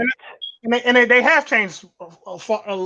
They have changed in 2 decades. But the sad part about that is, a lot of their base instincts still exist till this day. Even though they try to argue it away or try to explain it away, and they'll try to say, "Well, it's technically it was the patriarchy and it was indoctrination that taught us this and shit like that for the most part, and it's society, it's a societal thing that taught us this way." When in fact, no, that's your base nature, and now you want to try to explain it away with patriarchy and or indoctrination. No, that's not. Simpsons did it. The Simpsons did it. Like the Simpsons did it, yeah, shit like that, or Disney did it, or shit like that. But the sad part about that is, you still go watch those Disney movies, even though Disney did it. You still go watch these movies, even though patriarchy did it. Like, think about that shit. That's true. You still spend money on these things. And the sad part about that, they complain about the patriarchy, but when a movie comes out that's supposed to be all girl power, none of them heifers go support that shit. But the minute some major director like a George Lucas or come out with a fucking movie, or what's his name, the other guy come out with a movie, all them bitches go spend that money on that movie. You see what I'm saying? Like, you're complaining about the patriarchy, but you're not willing to support your sisterhood. Of the Yaya pants. Where was you for Charlie's Angels? Where was you for Captain Marvel? Where was you for fucking what's that goofy bitch? Super Grover. That's Captain Marvel. Yeah, like where was you for all these women that actually needed your support for all these crazy ass movies? Where was you for the all female cast Ghostbusters? Where was you for all these other movies that were all female cast? But you got patriarchy when a good movie comes out, which actually lets you know that a good storyline goes a long way. Yes, sir. All you gotta do is hint at the fact that Brad Pitt or Chris Hemsworth might be showing his ass in this movie, and all these bitches out here trying to get this movie, go watch the movie. Woo! That's typically how all you gotta say is Brad Pitt was ass in this movie, or you know, just shit like that for the most part. It is what it is. That's all you gotta say is like one of these handsome men that they all swoon over. Like shit. Right now, if you tell him that Denzel Washington at his age right now is going to show his ass in a movie, every single last woman from every single walk of life, that'd be any race, will go out and see that movie. They got a chance of seeing Denzel Washington's ass. It's just facts. Hated it. It could be a masculine movie that got a bunch of men in it killing everybody and saving damsels in distress, which is technically the patriarchy. But the minute you say you're going to show Denzel Washington's ass in a movie, all of a sudden, all the women want to go see that movie. The same thing goes for that one dude, Idris Elba. Tell everybody you're going to show Idris Elba's ass in a movie. Everybody's going to go out and see that movie naturally. That's typically how it works. And I have to say, Denzel, man, I'm proud of him, man. He's always stuck by his wife and his family. Yeah. And has been scandal free. He's always taken care of his business and been humble. He's the sad part about that, the reason why Denzel Washington could do that is because he doesn't live in Hollywood. He lives outside Hollywood. He lives in his own little town that he grew up in, give or take, not too far from where he grew up at. He basically lives in a small town where it's just him, his wife, and he lives in a regular plain old house, and he drives regular plain old cars, and he goes about his life like he's just a plain old man for the most part. That's why he didn't get caught up in the glitz and glamour and all this bullshit. He basically drives around like he's a middle class dad, basically working at fucking Dell or something like that, or working for fucking SpaceX or something like that, or something along the lines of that. He doesn't really go as far as to do anything. Basically, he lives a regular life, and that's typically how he lives. Psychesoap and eyes retro. The same thing. Matter of fact, another good example of a man that lives outside Hollywood that does not Hollywood. Dave Chappelle. Yep, he's humble too. Dave Chappelle lives like a hop, skip, and a jump from where I fucking live. Yeah, he's still in he in Dayton. Yeah, he's literally a hop, skip, and a jump from where I live. He lives in a farm out there in the middle of Dayton, some damn where, and he basically manages his business, and he goes out whenever he wants to engage the public, and he comes back to his safe haven for the most part. Is typically what he calls it. That's typically what it is. He even did a show out there. Yeah, and that's typically how it is. Dave Chappelle's another person that does that shit. Not too many men in Hollywood actually do this shit. They gotta live down the street from the studio, or around the corner from the studio, or just above the studio, or just below the studio, or they basically always gotta have a house some damn where that they don't need a fucking house for, when in fact you could just get on the fucking plane, fly there, and call it a fucking day. Something like if you know that you gotta be there at this day, you can always plan a plane trip to actually be there before that day if you know you gotta be there this day. You can show up 2 days, 9 days earlier, 9 days earlier, and call it and make it a family vacation for all that. That's simply how it works, and that's exactly what Denzel Washington does with his family. So he basically flies in early, and he takes his family around town, and they go to the zoos, and they go to the parks, and they go to all the shit. He explains all the restaurants a week before he actually got to film a movie, and then they all had fun, and then they film the movie, and they all go back home happy, basically. You see what I'm saying? That's a healthy life right there. Yeah, he basically takes him. And the sad part about that, just before he does the day before he does the movie, his family flies back home after they had their fun-filled week of fun, basically. They better not cancel that. They wait for him to come back home now. That's typically how it works. The same thing goes for Dave Chappelle and his wife. He goes out and does all this shit. He takes his kids with him a week in advance or 5 days in advance. They go do all this fun shit. Then he goes and do his actual job. They fly back home, and he meets them on their way back home, basically. The lifestyles of the rich and famous. Yeah. That sounds like a competent, responsible, full life. Yeah, that is. They basically fly back to their own damn house after spending time in a hotel room instead of trying to buy houses in every fucking state or city. I mean, that doesn't make any sense to me. Yeah, I'm not going to knock it because I do own a house in a couple different countries, but that's neither here nor there. But they own houses in the same damn country in several different states. Hell, there's actresses that own houses in Tampa, South Tampa, that own a house in North Tampa, then own a house in Miami, then own a house on Miami Beach. Think about that shit. Yeah. And they're not retired people. That's the killing part about it. Remember when that was the retired haven and shit, the retired person's haven? Yeah, like, dude, why do you need a house? Why do you need 2 houses in Tampa, Florida, 2 houses in Miami, and a house in fucking Orlando, Florida? Greed factor. You know, I mean, it's one thing. It's like when I travel outside the country and have a home. And it's also the spectacle creep of the social media. Yeah. How it's like clout chasing and people dunking iPads and Coca-Cola, like the need to do something even more outrageous than like to follow the trend. Yeah, that's literally what all it really is. People just trying to follow strategic greedery. Greedery. Yeah. Greedery. And dysphorification. Dysphorification. Yes. Exactly. And it's sad, but people fall into this category and they fall into this trap quite often. I couldn't do it. I mean, if it was me and I were famous and had a lot of money, I'd get a big farm somewhere, 50 acres, 100 acres, lake, pond, and then invite everybody out. That's typically something I would do my damn self too. And it's like, I think any of us on this panel would do that. Yeah. What hell do that? You know, pal around a little bit, shoot some guns, do a little fishing, horseback riding, you know, watch the sunset, crack jokes, whatever. And that's what smart people would do with their money. And the sad part about that, this is what wealthy people actually do with their money instead of trying to buy houses all over the fucking place, like actors and shit like that. They typically that's what they typically do. They basically make good ass decisions. They make good ass decisions, and they basically don't try to be out here trying to splurge on every fucking thing. Whereas rich people, they blow their money on all types of stupid, frivolous shit for no fucking reason whatsoever. Yeah, I couldn't do it. I couldn't do it. Especially, I mean, if you really think about the American dollar in comparison to some of these countries, you know, you could actually open up a school for the price of a vehicle and literally teach education or have education taught to a new generation. Yeah. You know, why not make that sacrifice? All that money that they donate is a drop in the bucket comparative to the houses that they're actually buying. Like, this star donated $100,000 to this school. Okay, you just bought a house for $15 million. Are you fucking serious right now? Are you fucking serious? I couldn't do it. Yeah, like, you know, like that just blows my mind. Like, really? We're going to congratulate them for this shit? They get the craziest awards nowadays.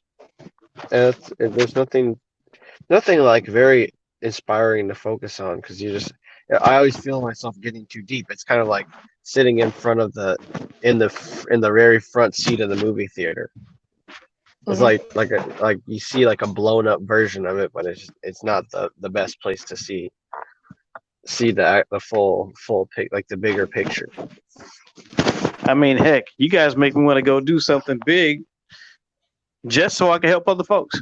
Yeah. The sad part about that, what a lot of people actually don't know about me, I think some people do, is actually donate money back to a community, and a small community in Mexico called Costa Chica, Mexico, where like I actually help build schools and help build an infrastructure for them and make sure that they got like running water and shit along the lines of that, and actually help myself actually put my black ass in the middle of there so I can actually help maintain and build some of the shit that's going on for the most part. I don't just throw money over there. Actually take my black ass over there and actually do some actual work too. So it's like one of them things where it's like money isn't everything. You still need the people to actually go build the shit that you want in place for these people. So I think we should build a league, right, of gentlemen a round table of gentlemen that does one really good deed, a really good one, a year, at least one a year. I'm in. Or a bunch of small ones. I mean, That for me, I helps out, secretly, I set up. Yeah, and it would be done secretly. Yeah, Put a deed into a bullet. I secretly help people on the regular. I average, 2 to 3 good deeds a day, and then every once in a while I'll take on a large project, but I just don't advertise it. I mean, on the low for So I'm me, in. though. I'm already doing it, so I'm in. Yeah. On the low end for me, though, I'm in a rural area, so I gotta take it a case by case basis. I wear many hats out here, fam, and just being from the urban areas, the big cities, and even maybe the suburbs that move a little too fast for this town. Shit, I go there. I am at that level. I'm helping those 2 or 3 a day. But when I go out here in this small town and everything, it's one person, one day at a time. You know what I'm saying? And sometimes you get the results you want, but shit, they got to live the life they live. You know what I'm saying? To come to grips with the knowledge that you were trying to hit them with. Yeah. You dig? I mean, shit, we red pillars. This is what we do. Everybody, you know what I mean? Not everybody needs some room to grow. Not all red pillars are MiGTOW, but shit, all MiGTOW are red pilled. I'm hitting you right now, man. So that's how we do this shit. Actually, I remember one United States is new to MiGTOW. Well, and red pill in general. Welcome, brother. Thank you. And now you got that motherfucking Constitution. You got that living and breathing document that has been set forth to this nation ever since 1781. Nice. Oh yeah, you gonna rock this shit, cause that's how I carry the Constitution everywhere I go. You know what I'm saying? Just in case. But I really fuck with the amendments for sure. One all the way down to motherfucking 29, 28. Anyway, but right now, shit, I'm just chilling. I'm at the bar being stupid. Yeah. Damn, he's not back at the ranch. I was gonna ask him to do it before we. No, don't do it at the bar. I don't want you getting kicked out. South Dakota, black man at a bar, forget it. Right, it's a wrap. Actually, they treat them very well. They get treated very well.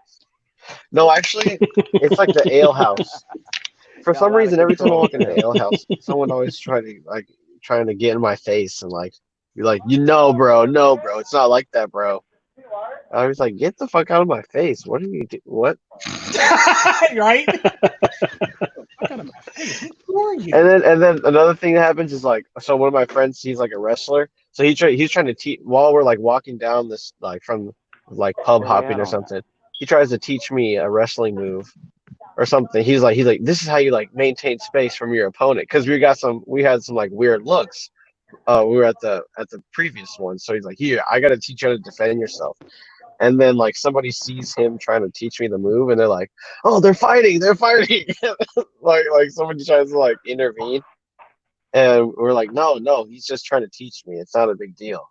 But they're like, oh, 2 men fighting, so threatening. She's a big woman. Karen needs to. Yeah, that's Karen some toxic masculinity right there. That's exactly. Man, it reeks of it. It's so funny. He had to fight on just for a minute. Smells. Yeah. Yeah, they're like, we need to get closer to smell them. Old Spice. Smell that Old Spice. She's like, how do I know you live here? I mean, I smell you're wearing Old Spice. Speaking of old, I recently saw a Gillette. What do you call it? Commercial? Setup. No, not a commercial. It was like a setup in one of the Walmarts. I think it was either today or two or 3 days ago. So it sent.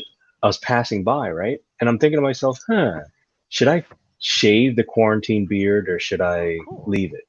And then I look over to see, if they had any refills for one of the other shavers that I use, not non-Gillette.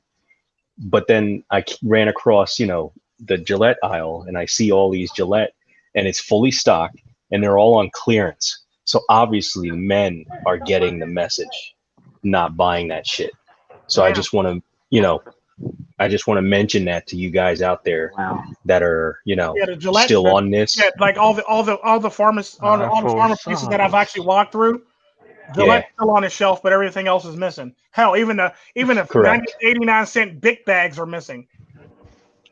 Correct. So keep doing it, guys. Keep doing it. Nobody fucking with it. I've seen that myself. Another thing I actually saw. I'm seeing a lot of self-aware soy boys out there. Like they've seen all the soy boy memes, and they feel some type with the beard, and they all have the same smile.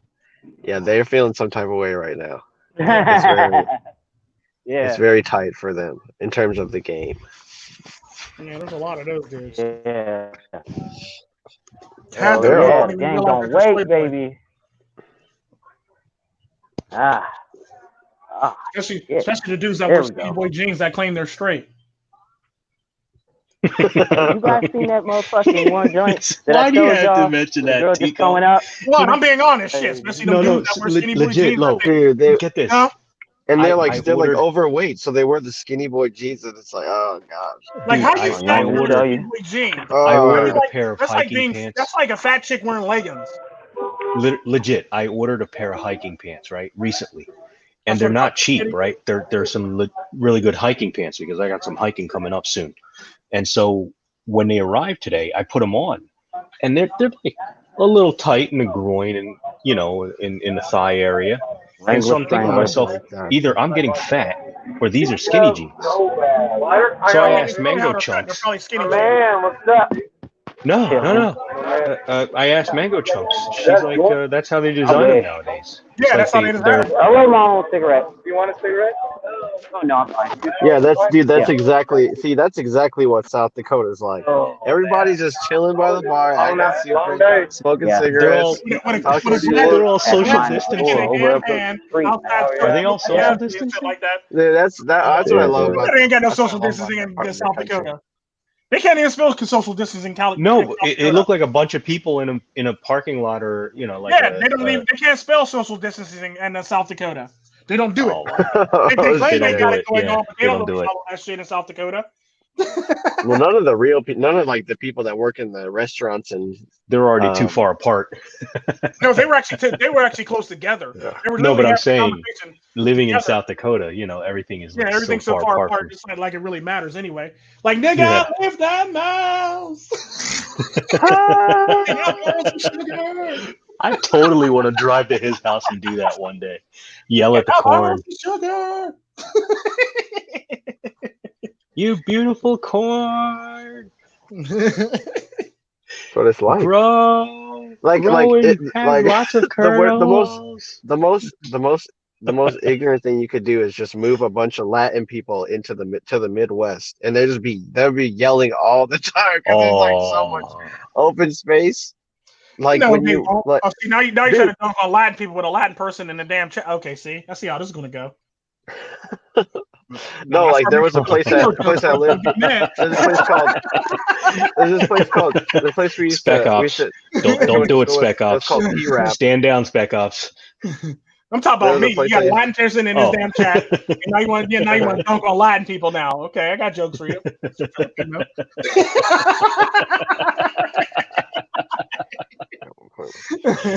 But you don't apply. Yeah, it's true, Spec Ops. They did, yeah. Beards are like pretty much no go. I would not try to like grow my soy beard out. I would be shaving it and put wax in it and stuff because it's just. Dude, your beard is fine. As long as you don't start looking like Trevor Noah, you're okay. The people want to know Donald Trump. Oh, I'm Trevor Noah. My forehead's not big enough. Thank God. Savage. Wait, what were we even? God damn it! I hate getting thrown off the topic. I had something really good to say. Well, anyways, I don't even know why. You were dunking on Mexicans. You were dunking on Latinos. Talking about Latinos. Am lives in California, not too far from SoCal. Just throwing it out there. You want to roll up on this ass? I ain't see shit. Hey, let me know if you want me to throw him over the border. I can send a Segway to do it. Oh shit. Well, I mean that. Yeah, I grew up in the Midwest around a lot of Latin people, so like I kind of know how they act. That's not all. Yeah, but You probably were having a party at the time too. At the same time. Yeah, my point exactly. They are loud. Damn time. They do get louder because it's just more space. Look at that, South Dakota couples. And the new trends, thruples. By the way, what is a sex expert? Can anybody answer any of my questions? What is a thruple? Grand Theft Auto 5. Psychesoap, how come your boy looks like Trevor from Grand Theft Auto 5? The one that you just showed on the camera. Say what? Doesn't he look like Trevor from Grand Theft Auto 5? Yeah, he does. Yeah, he does. Yeah, the fuck he does, man. I had to show y'all that. Like, what the fuck? Damn, I don't even have to be drunk and see that. The people I see. Damn. This is insane. One of them had the Roni. Really? One of them had the Roni. For real. Yeah, had the Roni. Yep. He's just out there chilling like it ain't shit. See, that's how real Americans actually feel about coronavirus. Had the Roni. Like I know women who actually had the flu who were at the bar, even on the night that they actually had the flu. Yeah. And they were just talking to me about what fucked me up though, Tico. The job gives you 7 days off for having the flu. So this happened was at the bar at least 2 of those 7 days. That's the fucked up thing about it. They told me the same shit you're saying. Like, what the fuck? Word. Mm-hmm. Yeah, women be out at the bar with the flu, talking about drinks. Yep. Free drink. Medicine. You know what I'm saying? I took at some point they're gonna have to pay before I came in. I still can't get over the bowl of the farm party shit. Yes, that's crazy. I want to fall through in that. I want to fall through in that. Motherfuckers get them anteater tongues. I went to high school in a very influential neighborhood. Shit, they do that shit. Like going out of that shit. They at least had those parties at least like twice a month. Sometimes every weekend they'll have them parties, depending on. Send me to that after party. Yeah, like I would sit there with a handful, put it in my pocket, go on drugs.com the next day and see what the fuck I got, and take the right ones. Yep, exactly. Yeah, that's how Psychesoap moves. But damn. Anyway. Yeah, I know. Hit us with the disclaimer, Tico. Hit us with the disclaimer, bro. The sad part about this is table flip. We had table flip. We don't even care. Table flip one time. And we don't even care anymore because at this point in time, it's like it's table flip and we're just flipping tables any fucking ways. So if you're a fan, you're gonna have to be offended. There's a booger right there, man. Fucking flip it. Fuck it. Yeah, but those farm parties happen quite often. Like that shit. I don't know. I haven't been to a lot of those farm parties in high school. Put me in one of them. The sad part about that, it's not just adults at these farm parties. It's actually teenagers at this farm party that's not even old enough to drink. So now you got teenagers at this farm party. You got adults at this farm party, and these people be on some R. Kelly shit. Be on some R. Kelly shit at these parties. Yep, that sounds pretty familiar. Hey guys, I'm about to check out. My battery's on 4%. All right. He's feeling the pain. He's already feeling the pain. Thanks for stopping in. Well, we'll probably that's our thanks for stopping in, man. Yeah, we man. appreciate you being a guest. We'll try to do it earlier in the day. One US. We'll try to do it earlier in the day, depending on what Psychesoap is doing. Hey, depending on what I'm doing. Oh hell, Psychesoap. You see that? Piano, really? I'm gonna sing song for you. That's that's gonna be my outro. Watch.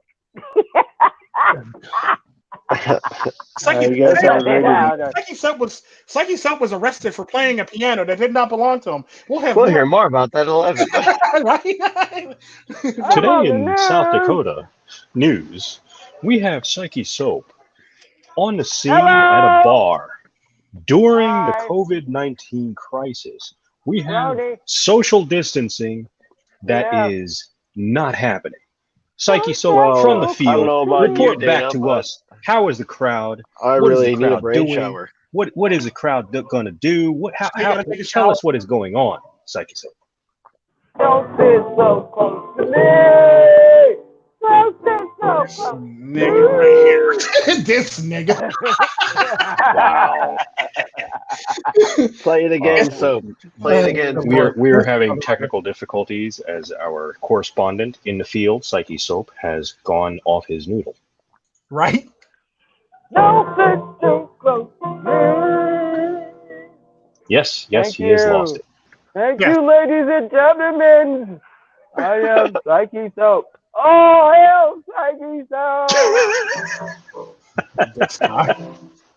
And that is my presentation. He's trying to drive the orbiters away. That I've been on him all night. If you think wait a minute, were you on earlier, Yam, with us? When I was on a seg? No, obviously I've just figured out that Jada thing when I came in, and you guys apparently already talked about you missed it. What happened with the Jada thing?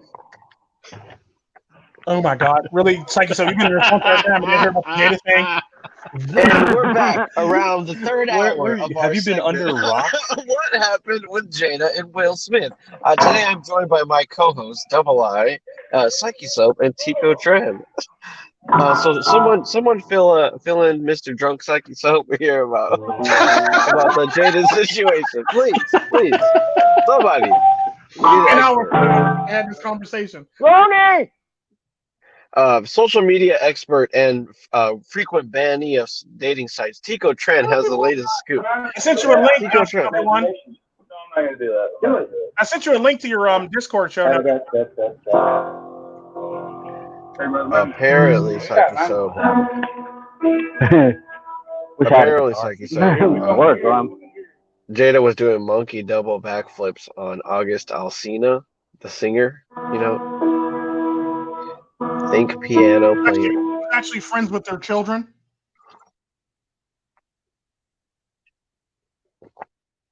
Actually a best friend with their children for the most part. Yeah, Jaden's gonna have to fight August Alsina cage match. That nigga ain't fighting no John. He ain't fighting no damn daddy. Oh, he ain't going to. His daddy gonna tell him not to. No, he ain't fighting no damn body. Jaden ain't fighting no damn body. Jaden ain't. That's right. Jaden beat up swinging, got his ass. Well, what if she ends up with August Alsina? Like that's her boo. That's her new boo then. Shit. And then the kids, like when Jaden's like, "Yo, you want to hang?" Or he's like, "Yo, you want to hang out?" Jaden's gotta be like, "No basketball later. No basketball later." Mm-hmm. That's gonna be sick. I don't know. They might get into a fight. Yeah, his one kid done went from I whip my hair back and forth to this.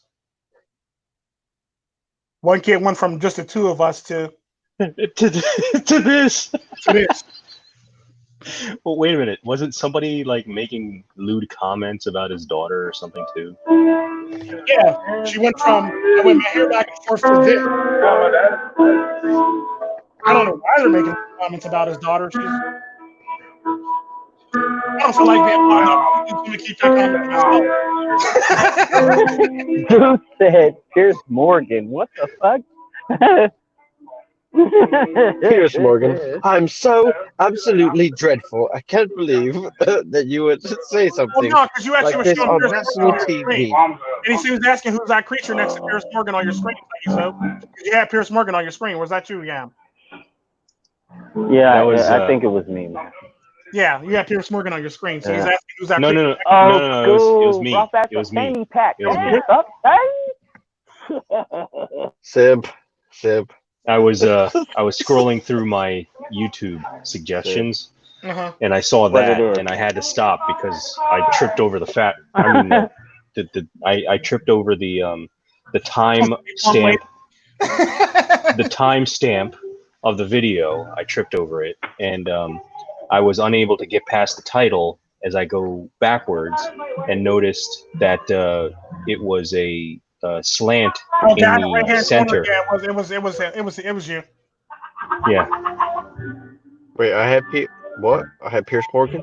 No, right hand corner. He's talking about top right hand corner. You did, bro. He's talking about Double I. Oh, that beastie. Yeah. Next to. Yeah. Morgan. That thing. Yeah, Pierce Wow. Morgan. Yeah, that was scary. So I just kind of like, I needed to share the scare. This, and I'm going to be nice when I say this. That lady right there looks better than Willow Smith. I'm sorry. Yeah, I agree with you. Wow. You know, finally the truth comes out. Yeah, that lady looks better than Willow Smith. Like, I'm sorry. Like, I'm not willing to date that lady. But if I had to actually judge a person on who looks better, I would take that fat lady over Willow Smith. I would have to. I'm not saying not date the woman. I'm just saying if you gave me two options, I'm picking the fat lady over Willow Smith.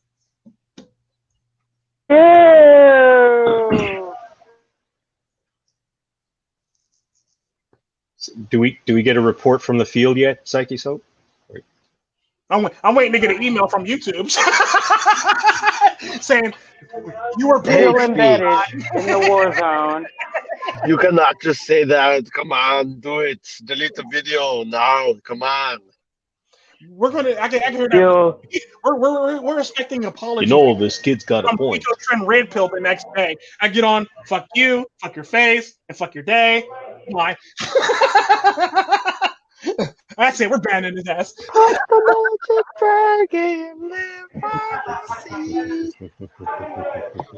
We're beneath the autumn leaves and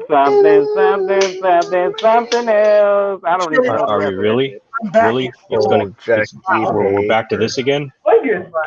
Hey, this is what it's devolved to again? Yeah, singing. Yeah. Yeah, this is a minstrel show. That's usually a sign that you need to go. True. For the title bout, he's going to defend the title. He's going to defend the title. He's going the distance. He's going for speed. He's going, what the fuck? Yeah, he said a Tico Tren quote. You forgot fuck you, fuck your face, and fuck your day. Oh yeah, pretty much. Can't forget the face. You know when they say don't please no, not the face. You can't forget the Tren. That's not fair. I can't believe he said fuck my face. I'm so devastated. Yeah, I did. You got a problem with that?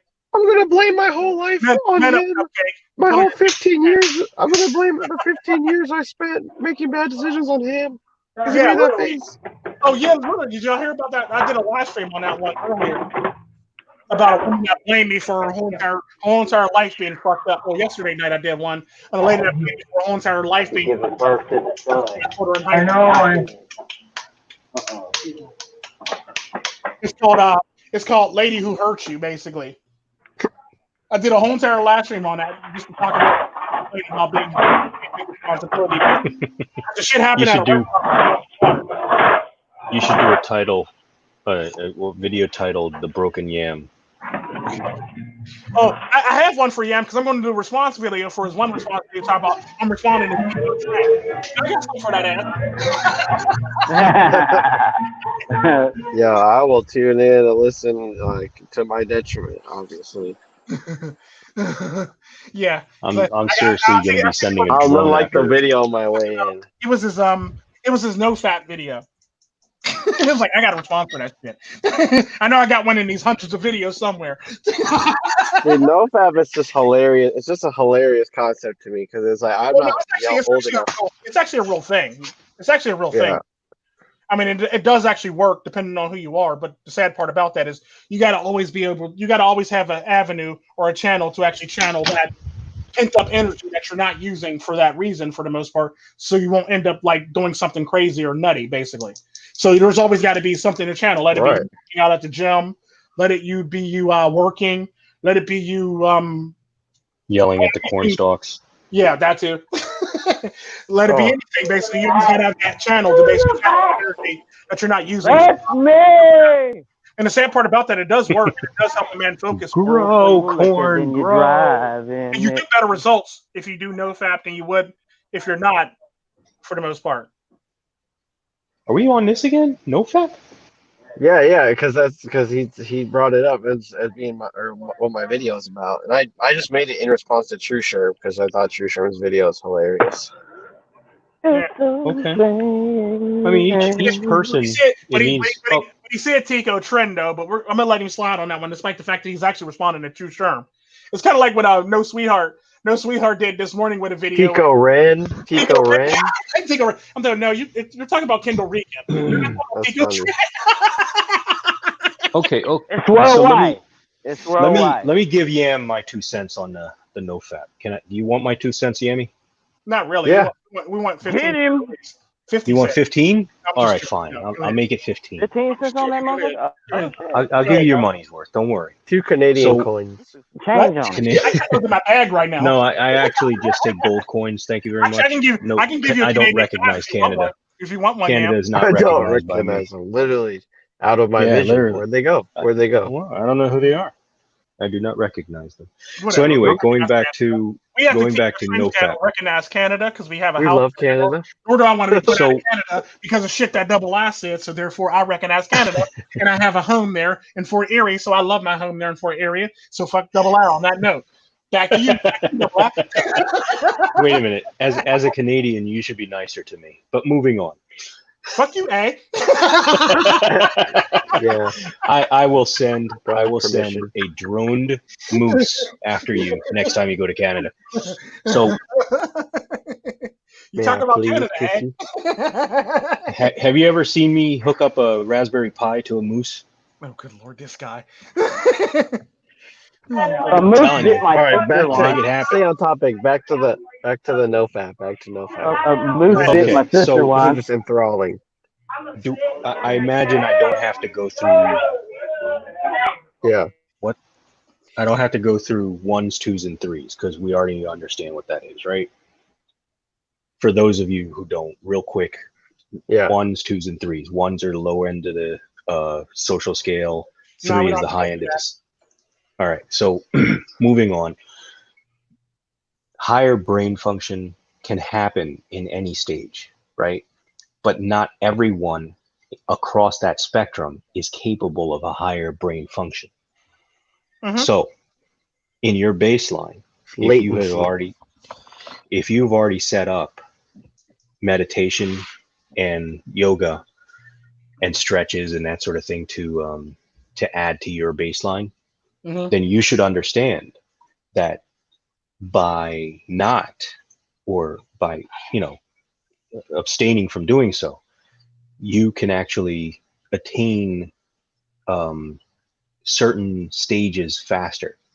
And so it's using higher brain function. You're using higher brain function. So things that normally you do, higher brain function, But unfortunately, you would be able to, but your artistic value would pop. Your ability to navigate through certain things, challenges and that sort of thing would open up. Yeah, but the problem with your argument though is there's not everybody has this whole entire meditation and everything. Right. Well, I haven't gotten there yet. All they have is the NoFap. Remember, you paid 15 cents. I got to give you more. That's right. Hey, So we got a little more for you. It's like creative. Like the thing is, like creativity in the English sense has always been used to engulf like an insult to your kid because you're like, oh, your kid did that. Your kid's creative. Your kid did that very creatively, and it's like, oh, he must be on NoFap. That's a creative way of thinking. Like I just don't get it. I just don't get it. Took off as a trip.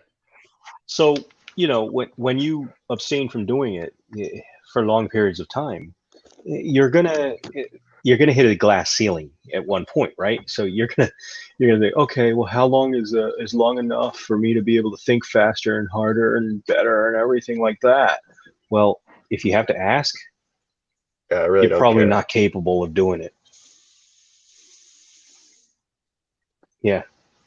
I'm not doing it to chase anything. No. I'm doing it, like, I'm saying if you don't know what the positive gains are of doing it, no point. then you've not done it correctly. Yeah. Well, it's not that there's no point. Yeah, you just need to do it. Right. There's no point. Right. Yeah. So either number one, you failed in doing it, right? So you lied to yourself somewhere along the way. You slipped to Jimmy. So we interrupt this explanation to bring you karaoke time with Psychesoap. Yay! Do it. Karaoke time with Psychesoap. Yep, I'm going to do it. Hey, I'm I gonna want you do to it. listen to this sound real quick here. Yeah. Yeah, can you hear me? You hear that? Key opening for Fallen Homie. You hear that? Yeah, I did that Do true it. Sherm. Hear that? Let's hear you, so let's hear you. Yeah, man, this is sad. I don't know. I might have to do this in another version. I don't know. It's a shame the way you mess around with the soap. It's a shame who hurt you. It's a shame you mess around with the soap. I'm sitting all alone. Mess around on with my a hoe. telephone, but I'm getting money while I'm out here alone. It's a shame. Sing it, brother. Sing it. With the soap. Yeah. It's a shame. I pay with my cash. Yeah, it's a shame. Oh He said, man, I'm feeling his zone right now. Like I'm feeling that zone, brother. On a sunny day. What was that? And play with love, but then you throw it away. It's a shame. Why you try to use me? Why you confuse me? How do you stand up? Be so cool. Yeah. Why don't you free me from this prison guy?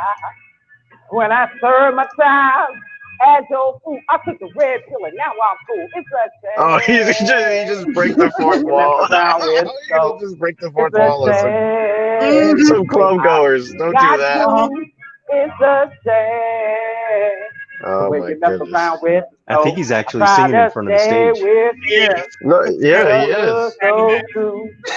Don't appreciate a damn thing to love with. Try to make, hey, got to be ashamed. Hey, got to be ashamed. Ooh, confuse me. Try to use me, but I took that red pill, and that's just for real. That's just for real. They don't know. That's just for real. They don't know. Hell no. Got to be ashamed. The way you mess around with the soap. I took that red pill. I had to give you that spray soap. You was talking all that mess, trying to take me out the coat. But I left you out there in your own damn overcoat. You better understand. You without me is like cornflakes without the milk, baby. But I'm going to have to sing this song, though. It's a shame. The way you mess around with Oh, my God. He is cornflakes without the milk. The way you mess around with soap. It's a goddamn shame. Where you try to rub my name off in that dirt and try to dox me all the same. You know I'm a provider and I'm a Don't dox. Hey, yo, we doing don't dox Psychesoap. You hear that? You hear that? You hear that? He said, "Yeah, we doing this." That's the way I'm going out. Mic drop. Yeah. I'm guessing I was our outro, right? Thank you, brothers. That was probably got to be an outro. Yeah. Totally different lyrics to that shit. Like, there's no coming back from that. You might as well just get into the stream. Yeah, there's no. I give up. I'm not doing an outro today. I tip my hat to Psychesoap. Yeah, he just really killed it. Yeah, there's no point. Yeah, like there's no point.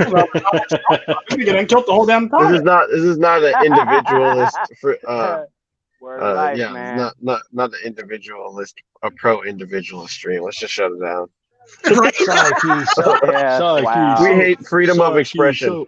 We hate freedom of expression. We at the Tico Tren channel love freedom of expression, no matter how much it is. I appreciate like the fact that some people do abuse it sometimes, like Double Lie talking about North Carolina and Canada. We still love them. We still love them. Man, fuck North Carolina. You still on that? Right. He's done giving a fuck. He's done giving a fuck about that. I want my money back. I'm on the phone, y'all. Don't mind me. Shit, I want my money back too, but I'm not saying fuck North Carolina. The way you mess around with the soul. I mean, who didn't hurt you? Psychesoap got girls around. I'm on a phone right now. I'm on the phone right now. Don't mind me. He got girls all running up on him and shit like that. Girls are like, "Oh, I want you." He's like, "No." Yeah. Exactly. He's like, "It's not like that. It's not like that." You know what I said? Your brothers are here, Psychesoap. He's having a good Don't old do it, time, Psychesoap. man. I have the high ground. Representing. Yeah, I had to sing that song, goddamn. Okay, Obi-Wan Kenobi over here. Oh, that's Obi. Background. Just do no fab. Do no fab. Do no fab. Psychesoap. Do no fab. Free your mind. Free your mind. And your dick will follow. So be careful with that no fab shit, guys. Free your mind, and the dick will follow. That song is now you got the song. I'm still not doing the outro. There's no way you guys You're driving for no reason at all and singing the song after all. Double I. Fuck you. Yeah, exactly. We know this. We know this, Double I. It wasn't me. Psychesoap brought it up first. Hey, well, shit, yeah, I did. You sang the song. Girl, it's a shame. Oh, God. Free your mind. And yo, dick will follow. Yeah, I'm gonna ban you for streams for a month. Oh my God! Oh, that's what you know. It's almost. That's what happened. That's damn near what happened to me, Tico. Got that new schedule, and that's damn near what happened to me. I couldn't go on a live stream. If you want to talk earworm, there's one earworm that I can give you right now. We not. I know exactly. You sure? How about we not? I could give you this earworm. You'll never get rid of it. 16 years old. No, even better Leave than her alone. You want me to do it? I'm not trying to get hit with minor strikes. I'm gonna have to sing that song. Oh, me? Are you sure you don't? Are you sure you don't want? You don't want the earworm? Nope, I don't want that stuck in my head. It's bad enough that I got something stuck in my head not too long ago because my daughter. All right. I'm just saying. And right there. 17 months old, sing that song one more time again, she's gonna be on punishment for the rest of her life. We're gonna start a new concept because of that thing right there that I just got through doing, right? Red pill karaoke. I don't give a fuck where you're at. You can switch up the lyrics all you want to do. You know what I'm saying? But make sure you took the red pill for real when you did that. And that's why I had to do that shit. Yeah. I know. Through the roof. It was like, oh, yeah. Hi, real name. I want to talk to you, real name. No, it's a shame. Get the fuck out of here. They're like, who hurt you? It's a shame. Shame you. The way you like a nigga now after he finished the song. You crazy, you looked at that nigga like he was goofy before you walked in. It's a shame. Yeah, that ain't what you said earlier, goddamn. He broke all on the he dating had app. Beers. Right. Then they want to act all chaste. When you come up with them, they want to act all chaste. Then you start singing, and then all of a sudden, oh no, I want to come over and talk to you. Stupid. Hey, Psychesoap. DMs tomorrow morning and shit like that. How did I get her number? What the hell are you doing? Who the fuck was this? That was the one that threw up. That was that big chick that was in the background helping that one girl throw up. No. We got to erase that shit. No, that's got to go. No, that ain't right. Wow.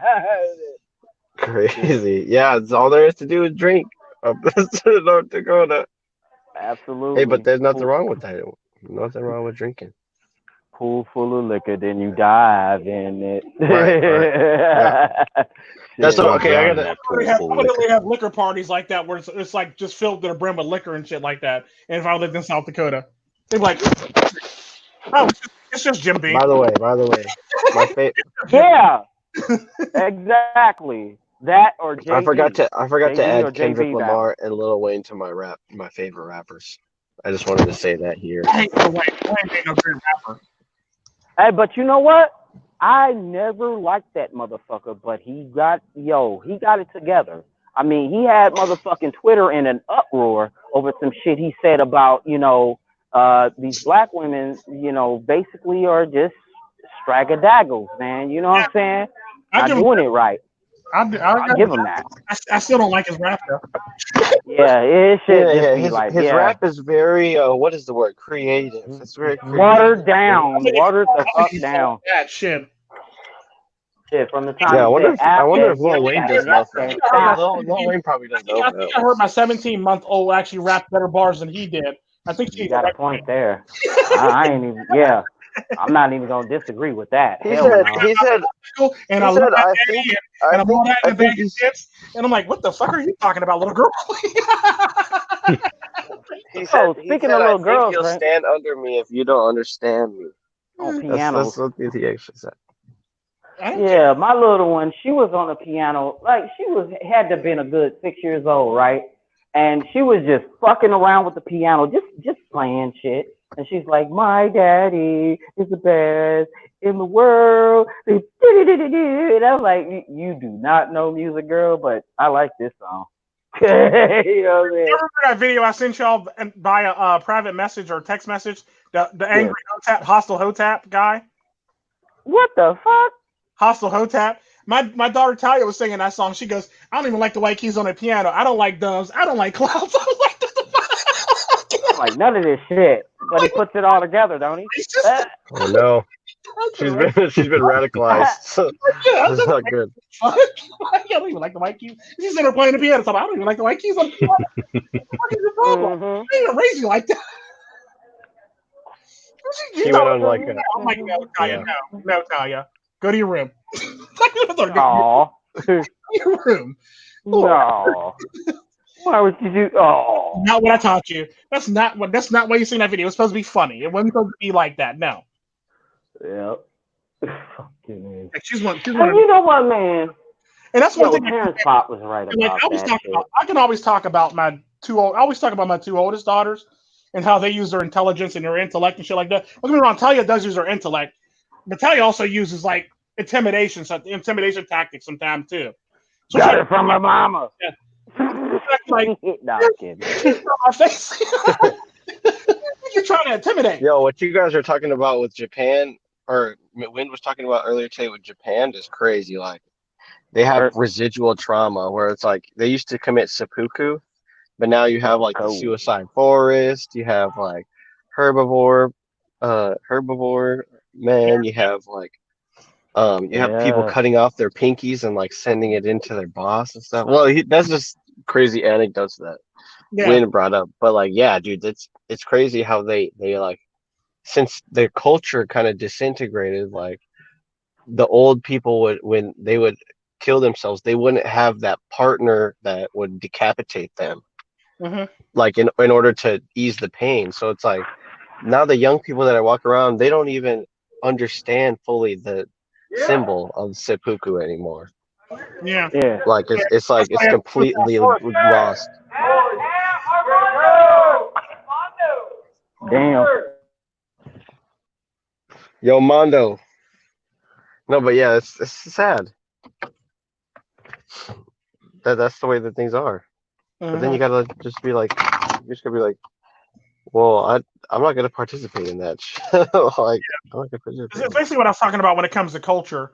When I was talking about the whole entire, future of people and the manosphere and the culture and shit like that. Like typically, if you don't pass on a culture, if you don't have nobody teaching the culture or nobody to pass it down to teach it to the next generation, cultures tend to disappear. Philosophies tend to disappear just like cultures if there's nobody to teach it to in the near future for the most part. So even if you don't have any children, you got to pass it down to somebody so they can pass it on to the next generation, no matter how you look at it. And I know there's a lot of people that say, well, you don't understand how this works. No, I understand how it works. I understand that if we don't pass it down, it's going to die with us. I do understand that. Do you understand that? Like, despite the fact that you might say you don't care, the fact of the matter is, it's not going to be around because you don't care and there's nobody to pass it down to. That's typically how it works. It's no different than a culture. It'd be like if, good example, if Laszlo decided tomorrow that he doesn't want to speak Spanish no more. He doesn't want to practice any of the Latin culture. He doesn't want to do anything Costa Rica. He doesn't want to do anything Jamaican. He doesn't want to do anything, Sintali. He just wants to be Laszlo from America, basically, and now the culture's lost on Lazo, basically. Who's going to teach his children? It's almost like somebody was in the car. Basically, when he got rid of the home coach, forgot who the hell he was. That's typically how that works. Yeah, it's almost as if somebody like went into the car that you guys were driving and then turned the radio all the way up to where you couldn't hear each other talking. Mm-hmm. Because it's like now that person's completely turned off from the red pill information you get from doing like culture. And it's like how it works. Being adopted by a culture.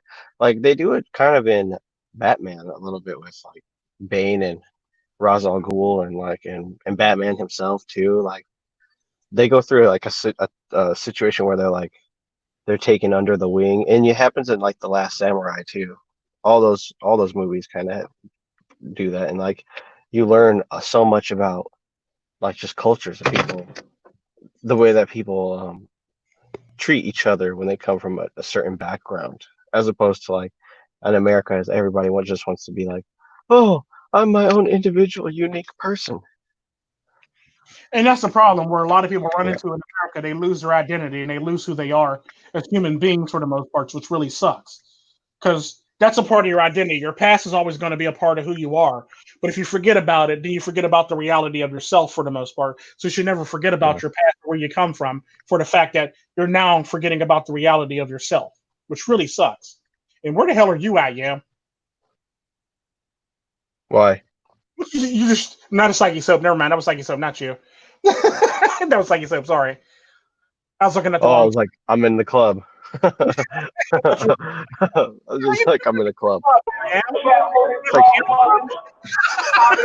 Yams Club. It's like Sam's Club, except there's more yams. Sam's Club, right? Like, yeah, but it's just stuff my like Yams Club membership. Yams Club, Sam's Club. You better get your membership, girl. You better get some kind of membership. That's that real shit. Yeah. Pay me a premium. But it's shit like that. When you forget about your past, you forget about the reality of yourself, and you forget who you are and where you came from for the most part.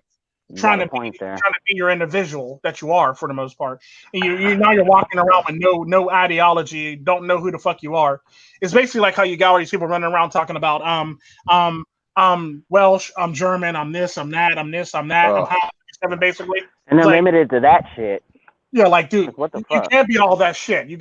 There's gotta be a culture that your mom or your dad or your grandmother taught you that you actually learn and where you came from for the most part. Because they're not going to teach you all these different cultures. For the most part, they're going to teach you just one or two of them, basically. So which one do you partake in for the most part? Well, I'm this, I'm that, and I'm that. Okay, do you know Italian? Okay, well, I'm going to need you to shut up about it being Italian. You can't speak Italian. That's typically how I feel about it. Do you know German? Then I'm going to need you to shut the fuck up about being Dutch and German, basically. You can't speak a lick of Dutch or German. And don't be so ashamed with saying that you're American. Because a lot of people are. Yeah. A lot of us in this here life. Yes, there are. In another country, except for probably Tico, except for probably y'all fine gentlemen. Oh shit! What the fuck is that, man? I mean, there's nothing wrong with being American, but you got to actually accept the fact that you come from somewhere else. Basically, you got to have the culture, so you can actually have an identity within the fact that you're actually American. Because you can't be American. You can't be American without being the culture. Is that a bird? That's a bat. That's a bat. Oh, it's a bat. No, Channel 11 News. Psychesoap was bit by a bat. It's a bird. It's a plane. It's a bat. This Negro's really falling around a bat right now. Think about that. Got that Roni. Hold on. You about to have that Roni messing around? No, man. I ain't trying to be patient zero, fam. You about to be patient zero. Keep following that bat around. Yeah, I'm gonna leave that bat alone, man. Yeah, he's already given you warning. I don't think you want to go anywhere near him. He's opposing. He's gonna fuck you up. I'm gonna zoom out. You better zoom out. Y'all better be careful. There's a bat over there. No shit. A bat. Real shit. Oh, bat. Damn, dude, they're so thirsty. A bat, for real. Oh, look, I love she stopped the bat, staying indoors. Yo, she stopped the bat. She stomped it? She stomped the bat, fam. Oh my god.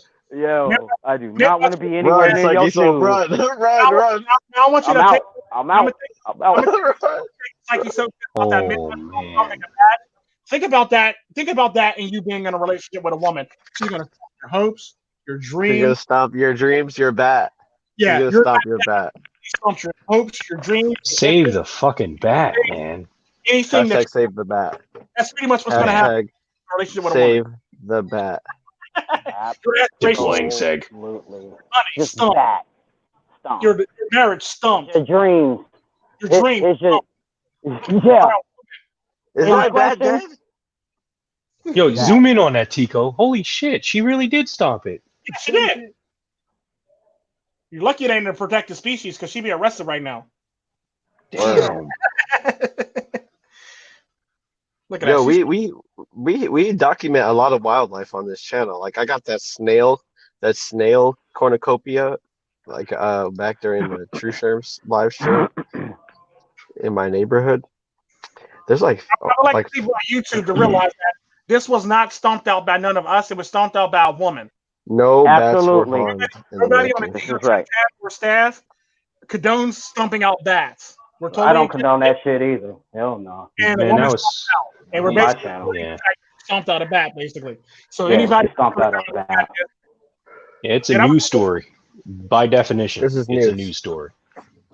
Yeah, we Yeah, see the murder of an animal while on live stream. Yeah, a woman stomped out a bat on live stream. I'm embedded behind enemy lines. Hey, it happens. It Watch happens. it. It doesn't have to happen. Fucking, Because here's the It thing. happens behind enemy lines. It happens when you're not. When it comes down to it, when certain animals' lives matter, but not all animals' lives matter. They can pretty much stomp out anything they want and justify why it is that this. Because I was scared. I didn't know what to do, so I stomped the bat. You weren't scared. It was not in your damn business. Psychesoap wasn't scared when he's recording a bat crawling out from y'all. So obviously the bat was. She's like, I need to get Psychesoap's attention. I'm gonna go stomp the bat. You know, Psychesoap was heading in the opposite direction of the bat, so he was in danger. So I had to say Psychesoap.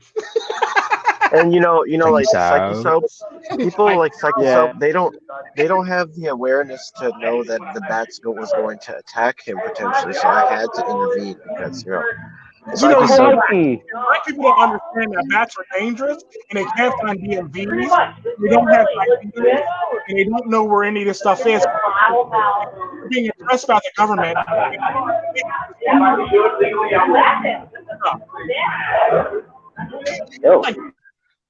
Like that's a good example of that. Is I actually had an argument with a goofy ass motherfucker out of John Eagles because he was trying to tell me the reason why all these other countries don't have high rates of coronavirus is because they can't afford testing kits. And I had to correct them. I go, no, that could happen. I go, first off, liberal, Mr. actually has a shit ton of testing kits, but they don't have a shit ton of testing kits to test them on. Well, no, they're in third world countries, so they can't afford it. We have 50,000. We don't got 50,000 people to test them on. We only have 600. Only 500 of them are actually positive for COVID virus. Think about that shit before you open your fucking mouth again. Well, you don't seem to understand. I'm from Costa Rica. I know how this shit works. Well, obviously your country can't afford testing kits. We have 50,000. 50,000 people. Costa Rica. And in fact, we were first on the list to buy the shit. We were on the list before America was to buy the shit for testing kits. So I'm gonna need you to shut the fuck up for shit that you don't know on some stupid talking points that you know nothing about. He goes, well, I think you're just being upset. No, I'm not being upset. I'm upset because you're telling people false fucking news and fake ass information. All these countries can afford this shit. Just because it's a third world country, that don't mean they can't afford this shit. Yeah, it's like there's like 5 states right now that have a lower fucking COVID virus rate that aren't even in lockdown. Well, that's impossible. All the states are in lockdown. No, 5 states aren't in lockdown, and they have a lower rate of COVID virus than the rest of the states in lockdown. Somebody needs you to shut your fucking mouth up. Well, how do you know this information? Because I work in the health department, and I basically know how this shit works.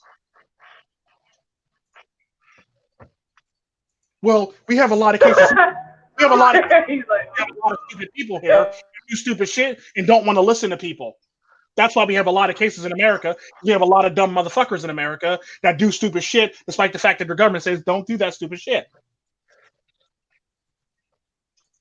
Somebody needs you to miss me with that bullshit. Well, Africa can't afford kits. Africa has kits. Matter of fact, Africa bought kits. One country in Africa bought a bunch of kits. They did testing. A lot of the kits were fucking a lot of the kits were faulty. So they had to send the kits back because they got faulty kits. Well, how do you know? Which is what fucked me up because they're the least affected in all this. They're the least affected. Papaya fruit can't be positive for COVID virus. A goat conveniently is positive for coronavirus, and a papaya fruit is conveniently positive for coronavirus. Come on now, that's the bullshit. The kits were faulty. They sent them back they wanted their money back basically, and they wanted new kits. So no, you can't say that these countries can't afford kits when in fact they're buying kits. Hey, you guys, I'm bouncing out. I'll listen. Yeah, I'm going to be bouncing too here. We're about to end this anyway. So you might as well do your outros. All right, Baron, yeah. Say stupid shit. So, I'm paranoid. Go ahead.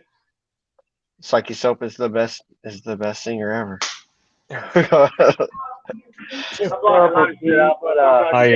I second that motion and say Psychesoap has taken all our outros out. Oh, really? No, we ain't done yet. Yeah, we are. Yeah, we are. Yeah, we're ready to lay down with your ass. Yeah, my bad. Damn. I got the shocker, the blocker, the pleaser, the teaser, and the showstopper. And the showstopper. And the dictator. The dictator. Right, you can't forget the dictator. Soap. What's up, man? You don't have to go home, but you can't stay here. Oh, that's fucked up. I got cut out. I got cut off by double line. We can leave you by yourself on the last stream by yourself. Oh my god. Oh my. Show to yourself. But it's going to be funny that you're about here by yourself acting a fool. But I'll be happy to do that for you if you want to. No. I just wanted to say that. No. Got cut off in the motherfucking stream. There we go. I'm back, fellas. Okay. Oh, good. He didn't hear it. Right? That is. But I'm gonna play this motherfucker back toward the end. And I'm gonna hear that. No, I am. You're never you know my hear number. it, double I. When you listen to it. When you listen to it, you know my phone number. I'll be waiting for your call, brother. Like, what are you saying about me? Asshole. But he was right though. Yo, did my crazy ass go? Yeah, he's right though. Right. You know what I'm saying? He's right though. The fuck's wrong? Why, but you're right. Everybody do their outros. Yeah. He took them, man. We're all done. one big brother. All belong to one father. You tread on one, you hurt another, and that to me is brotherhood. Yeah. And he sang it. You see that? Right? Yam, can you do that, Yam? Can you do that, Yam? Is it important? It's a shame. Is it important I can do that? That's shit. I don't think Yam can actually pull that off. I'm just saying, like, no, I'm telling you. So Psychesoap he's like upstepping it. He's really up. He's upselling the hell out of this shit. He's upstaging Yam. What's going on? Damn. Y'all have this dynamic. You fucking up to y'all quit fucking escalating and instigating. I've never heard Yam be so silent during an outro in my whole life. I already admitted I ain't shit, so you know. I'll instigate some shit in a heartbeat.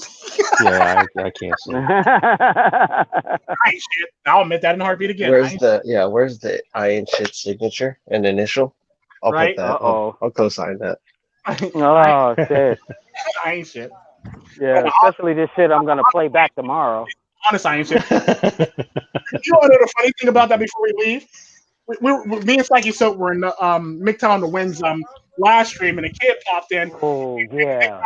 And Psychesoap popped out, and then I popped out too. He goes, well, did y'all leave me because there was a kid on the show and left me all by myself to handle that? Psychesoap goes, no, what happened was this, that, and the other. I go, hell yeah, I left you because there was a kid on your show. Fuck that shit.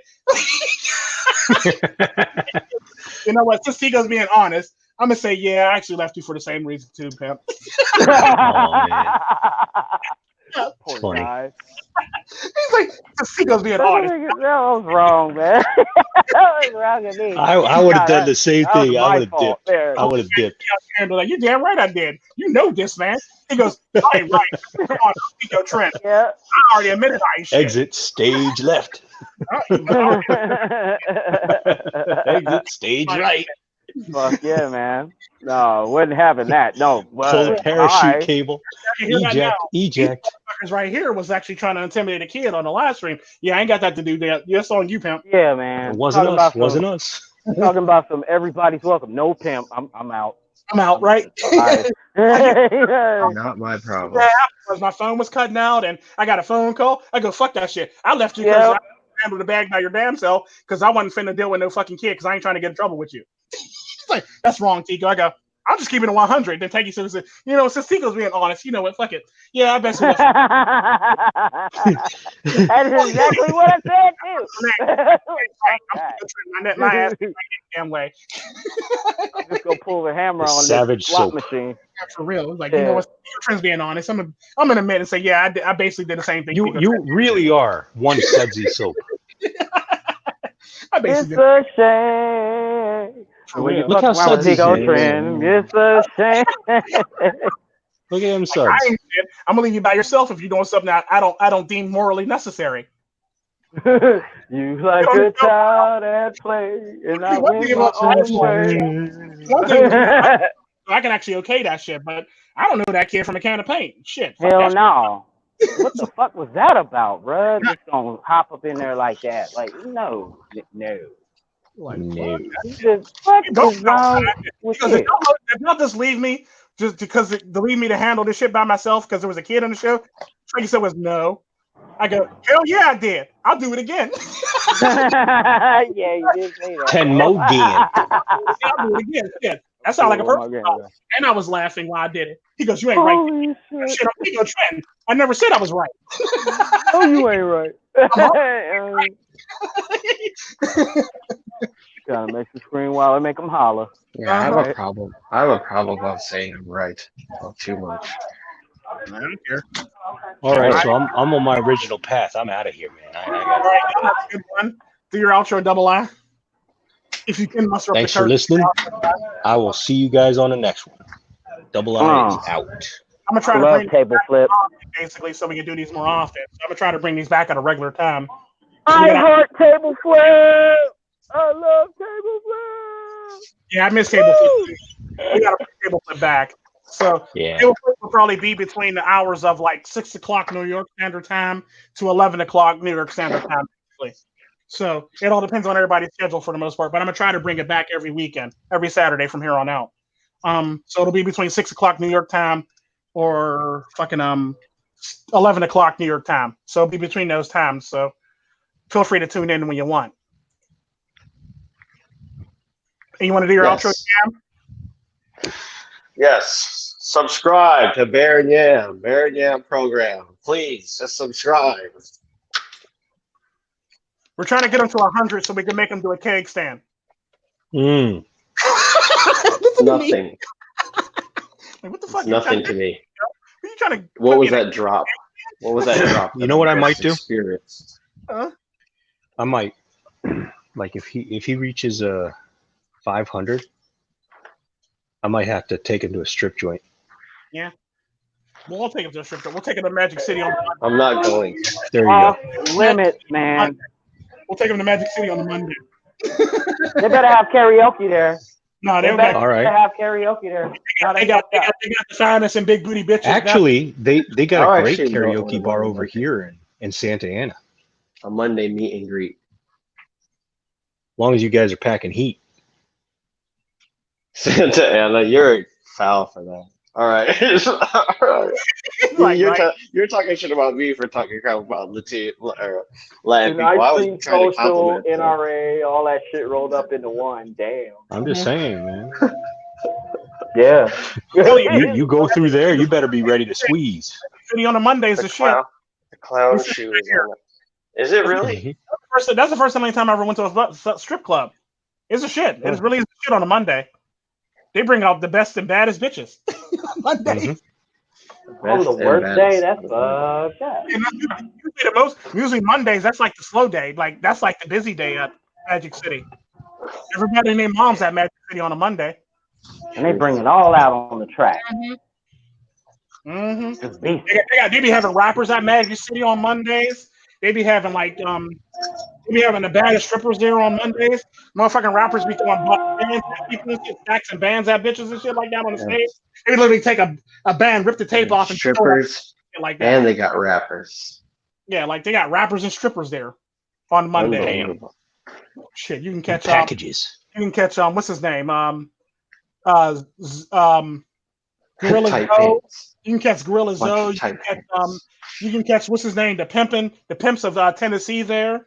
MJ and 8 Ball and MJG's there. You got fucking Georgia's there. Oh, there's no clothes show, no. Shaking that ass in the club. You can catch fucking Young Buck there on Mondays. You can catch Pimp C when he was alive there on Mondays. You can catch anybody there on Mondays. It's crazy. Rick Ross or a good plate of fish and rice on Tuesdays, man. Who knows, man? You never know at Magic City, man.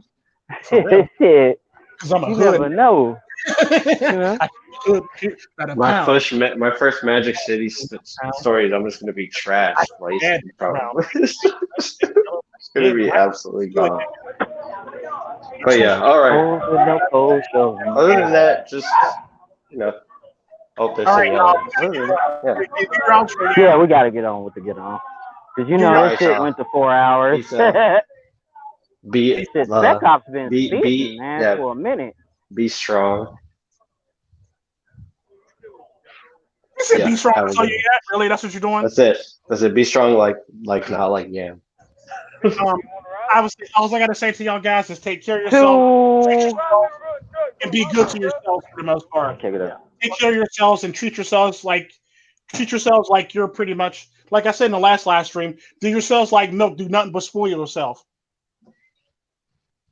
Basically, is what it is. So spoil yourself, treat yourself, and always take care of yourself so you can be the best version of yourself for the most part. That's all I got. Y'all, table flip. You guys tables. Go ahead, Psychesoap. I already did mine, man. All